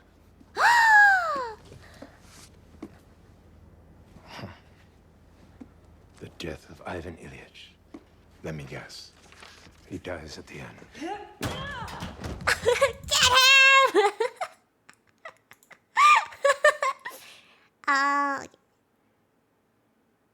Oh my god, the Miss Casey scene is so heartbreaking. I got a message from Twitch if I really want to send a message. Send it! Okay, this is the hallway.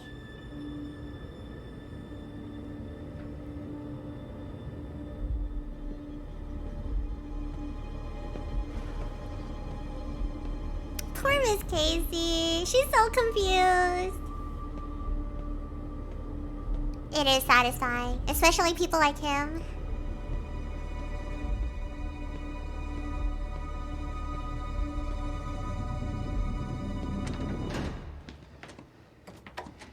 Miss Casey. Mr. Milchick! You can tell he ran there because he's out of breath.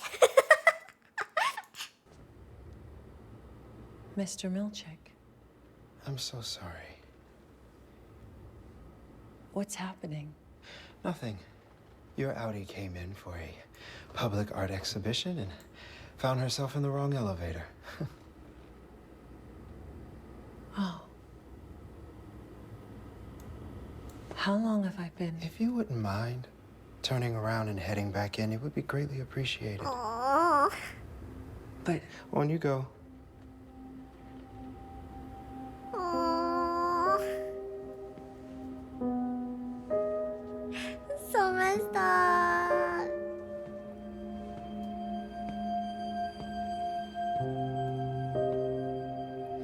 where's... Thank you, Miss Casey.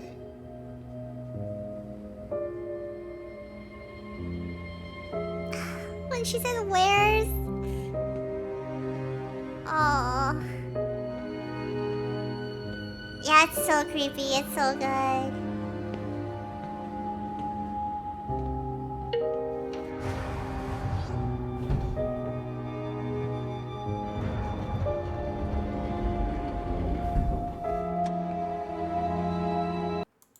Walking to your death like that is insane. Oops. Accidentally put the video up.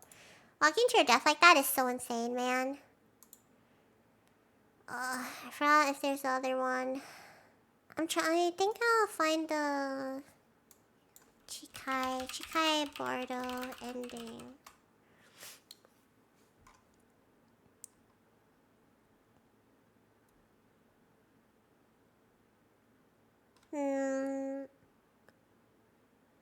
No, they don't show it. But man, when she was like crying on the floor, and it looks like when she's crying from her miscarriage, it's so messed up. Oh. Gemma.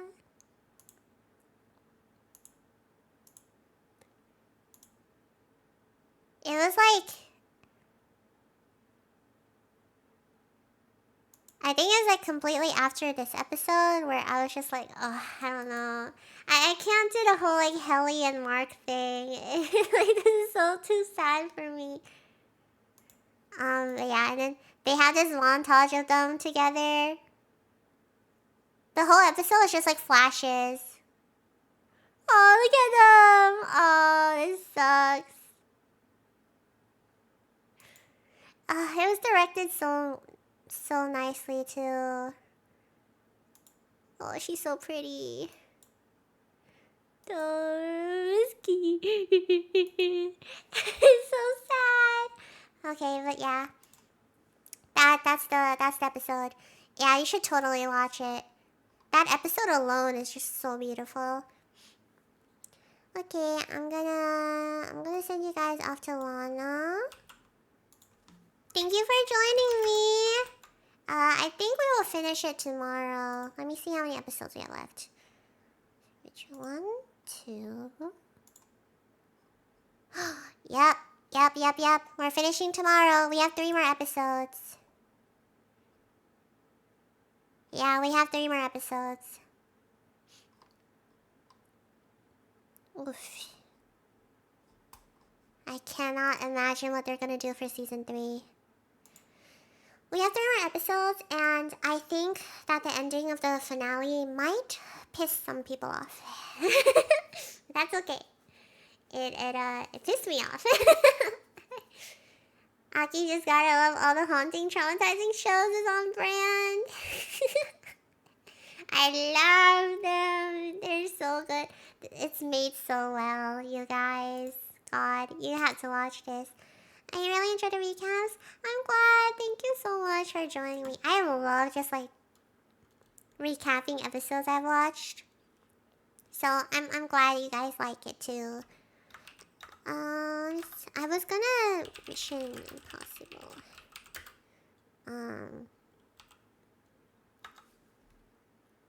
I just want to see him.